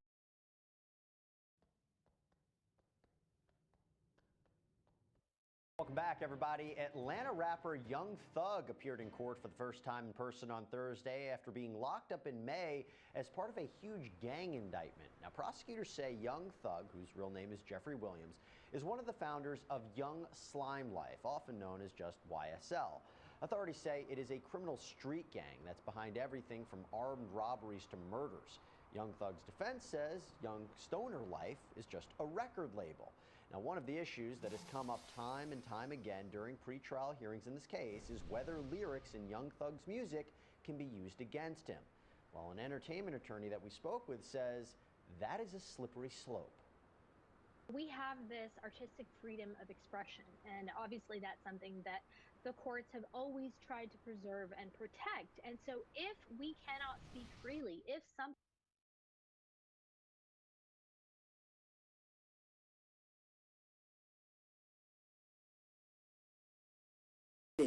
located from Mr. Williams' home. Your Honor, I was challenging everything. It is clear, and I'll get to the Judge Newkirk's order because it's not a fair reading of the order to say only the marijuana. That's not true. I didn't write that order, by the way. on page 52, line 23. I say, and I don't want to play games with anybody. I put it in its own paragraph. I made it a supplemental because I realized there was a problem with the arrest warrant. So I made paragraph 7 standing alone, or standing on its own, and I wrote, moreover, law enforcement officers were not armed with a valid arrest warrant in DeKalb County at the time of entering Mr. Williams' home, and thus, and Your Honor, I'm stressing this, all evidence must be suppressed on page 53, lines 1 through 5. Then skipping to line 15, I again... Yo, salute Drunken Driver for, I think like 5 gifted. Thank you, brother. Jinx9110, thank you for 5 gifted as well. Thank all y'all for showing up today, man. We're hopping into it. I'm not even doing intros this week. You feel me? Usually I get right. We're getting straight into shit, but everybody thank you for the subs. And YouTube should be online. If you guys have problems with the audio, I'll try to fix it, but the audio's a little fucked up through the court. It should be sounding fine when I talk, but I'm gonna keep going. We challenge that there is no valid arrest warrant, and then it's not saved later, in my opinion, the search, because I don't know how else law enforcement gets in the home. Because now, you know, thank God there's not a shootout in the house where law enforcement had to go there.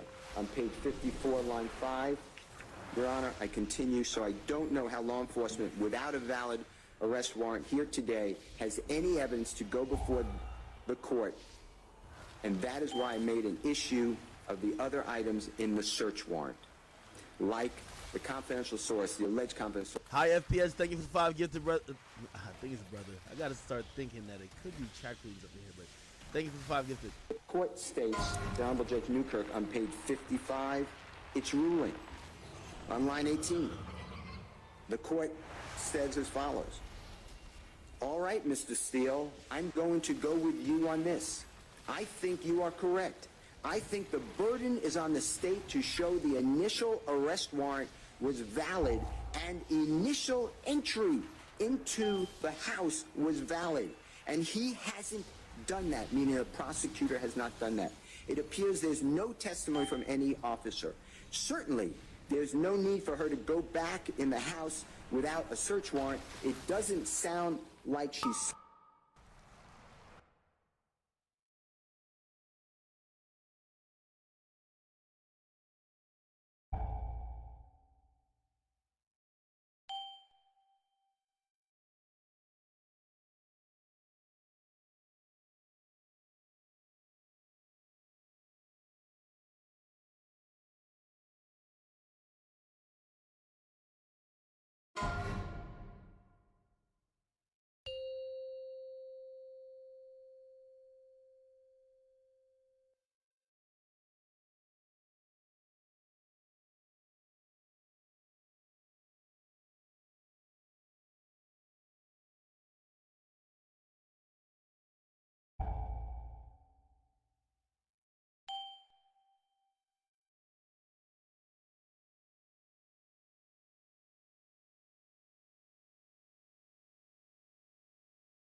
Good riddance.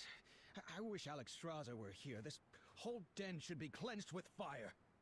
Another time, my friend. The Grand Summoner awaits.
Have anything ancient to trade?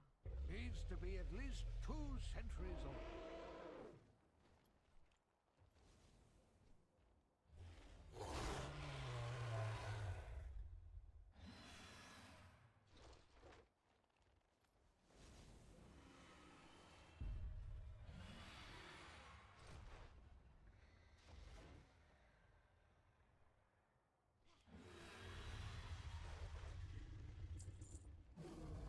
If you find anything exotic, bring it to me.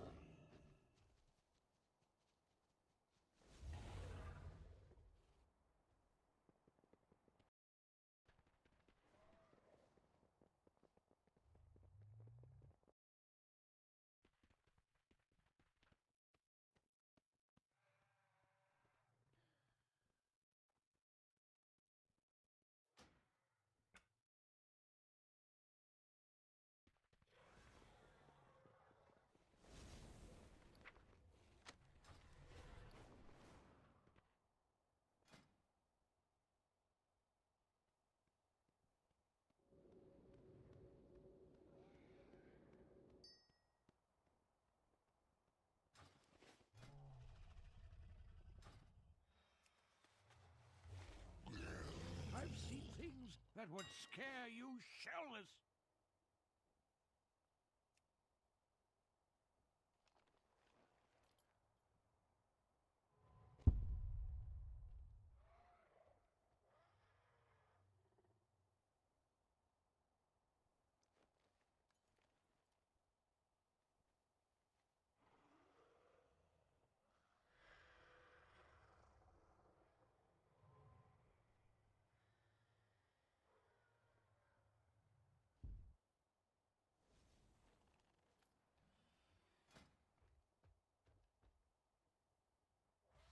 If you find anything exotic, bring it to me.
possibilities.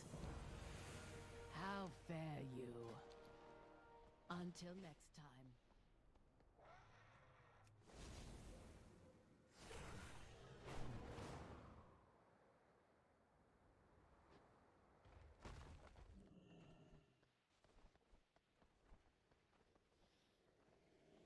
Elun Adore, Asha Felam. I am listening. Farewell. Good luck, friend.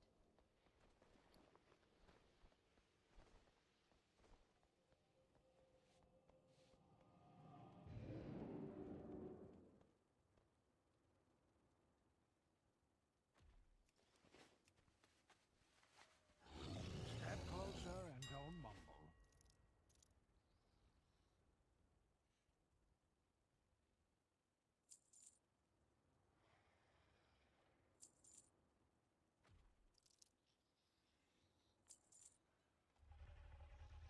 If you find anything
We've got L's in the chat for Andrew Tate and Aiden Ross, scammers getting arrested, extremist numbers growing in our military, all that and so much more we got to talk about in today's Philip DeFranco show. So buckle up, hit that like button, and let's just jump into it. Starting with this Andrew Tate, Aiden Ross, Kanye West controversy. All right, so we're all on our own pockets of the internet, so you may not know that Aiden Ross is one of the biggest streamers in the world. This despite, or maybe even because, he's like if the failures of our public education system just magically became a person. Because he's a streamer, there are far too many recorded examples to show you just in one video. So I'll show you this moment from about 2 weeks ago where he was like just now learning what fascism was, and also like I guess how words sound out. What does a fascist mean? Far right authorization on ultra-analytic, oh my God, ultra-analyst, political ideology movement characterized by dictator leadership, centralized autocracy, militarism, forcible suppression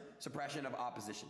So I don't know what that means, bro. I swear to God. I don't know what the fascism is. I don't know what the that is. Benito Mussolini and Giviante Gentile and Jason Stanley. Like, who the are these people, bro? I don't know if I could get that many words wrong in a sentence on purpose. Also, you might notice in that clip, Jason Stanley just kind of catches a stray, with Ross comparing Mussolini, a famed fascist, with Stanley, who wrote about fascism. Like, he literally wrote the books, How Fascism Works and How Propaganda Works. But anyway, for those unfamiliar, now you understand where the Aiden Ross bar is. Oh, it keeps going down. But the guy has a massive and motivated audience, which is why it was big news, but not surprising, that apparently Kanye West was going to go on Aiden Ross's stream. Right, Kanye was going to make it the latest stop on his I'm going to go on other people's platforms and say crazy shit like I love Hitler tour. You know, because why not platform a guy who sees Jewish people as his enemy and also publicly denies the Holocaust and says just outlandish stuff that's not true over and over again? Because just think about how many views you're gonna get. The ad dollars, the super chats. But even from the get-go, you had people surprised Aiden would even play with this idea because Aiden is actually Jewish. But what ended up being the biggest news here is that Aiden ended up announcing that he wasn't gonna go through with the interview. I can't have my platform be used to spread hate, and I can't have my platform be used to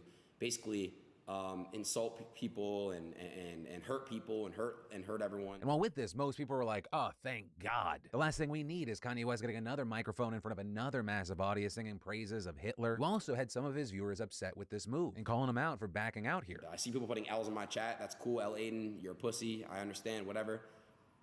I mean, I don't understand. I really don't. And going on to say, even though he is a massive lifelong fan, he knows that the interview just wouldn't be worth it. Even though there were people spamming L and Aiden's chat over this decision, there were a lot of people relieved that he made this choice, saying, hey, I don't have to be like a fan or support him for the other stuff, but I think this is a good thing that he's taking a stand here. Then you also had this third group calling him out for being what they said was hypocritical. They're saying, how can you say you do not promote hate, but you still stream with Andrew Tate? Saying he's famous for being violently misogynistic and sexist. Likes of online personalities like Jake Lucky saying, I'm a little confused why you will platform Andrew Tate for an interview but not Kanye West. Also, side note, you should know that Aiden Ross loves Andrew Tate, I think as much as a person can love another person. Like, just so you can get a feel, this is a still from one of the last conversations they had together on stream, which I mean, that just oozes of that Piper Perry being surrounded meme energy. And from the clips I've seen of them together, I think he like gets off on being belittled by Tate. But I digress. The main point being there were a lot of people that agreed with Lucky's take, and some going as far as to call Aiden a hypocrite. But you also had people saying, hey, Tate has said his fair share of just outlandish bullshit, but to his credit, he isn't a Nazi fanboy, which apparently is the bar now. You know, he's not out there praising Hitler. Right, for example, this morning he wasn't talking about Jewish people. Instead, his war was on reading. Tweeting, reading books is for losers who are afraid to learn from life. Books are a total waste of time. Education for cowards. And I say,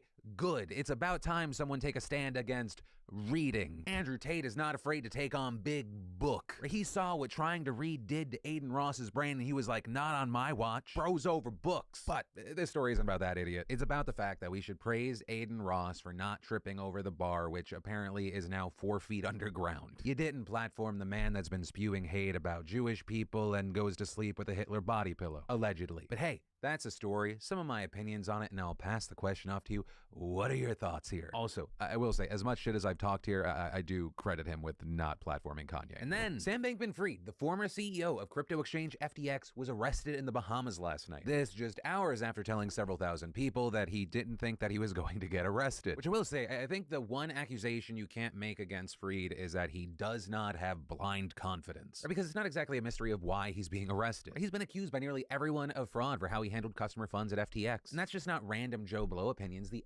SEC agrees with that assessment based on their just unsealed indictment against SBF. They're hitting him with 8 charges, 2 for conspiracy to commit wire fraud on customers, 2 for the same thing but against lenders, conspiracies for commodities and security frauds, money laundering, and conspiring to defraud the U.S. and violate campaign finance laws. And that last one is actually a little more interesting to me personally because it's unclear what exactly he did to violate campaign finance laws. Though notably, he was one of the country's largest donors and made claims that he donated to the Republican Party just as much as the Dems, albeit through dark money donations. So possibly the specifics lie somewhere in there. But either way, it's looking like SBF's time outside of prison is coming to a close, especially as John Ray III, the now CEO of FTX, completely contradicted Sam's recent claims. Ray, Sam's been trying to go on this PR campaign claiming, I'm just a fucking idiot. I just got in over my head. There was fucked up accounting. This is like a sitcom where the dumbest person in the room is suddenly responsible for billions and billions of dollars of other people's money. Except we started seeing reports just as we were writing this piece up that SBF and other FTX leaders had an internal group chat called Wire Fraud. So I'm gonna guess at the very least they were a little self-aware. But according to the new CEO, Ray, there is a sliver of truth behind SBF being in over his head, testifying to Congress this morning that SBF was grossly inexperienced. However, that does not justify SBF's actions, as Ray added that the company didn't have, quote, poor accounting like SBF claimed, but rather no accounting. I mean, holy shit, and on top of that, he made it clear that there wasn't really a distinction between FTX and Alameda Research. Right? Alameda Research was a sister trading company that SBF claimed to not run at all and had little knowledge of how it worked internally. But according to Ray, that wasn't the case at all. They were really one and the same. And to make matters worse, FTX and Alameda's funds were also completely commingled, which allowed FTX to engage in risky margin trading with customer funds who never agreed to allow them to do so. Also, touching on the bankruptcy proceedings, the company has managed to claw back $1 billion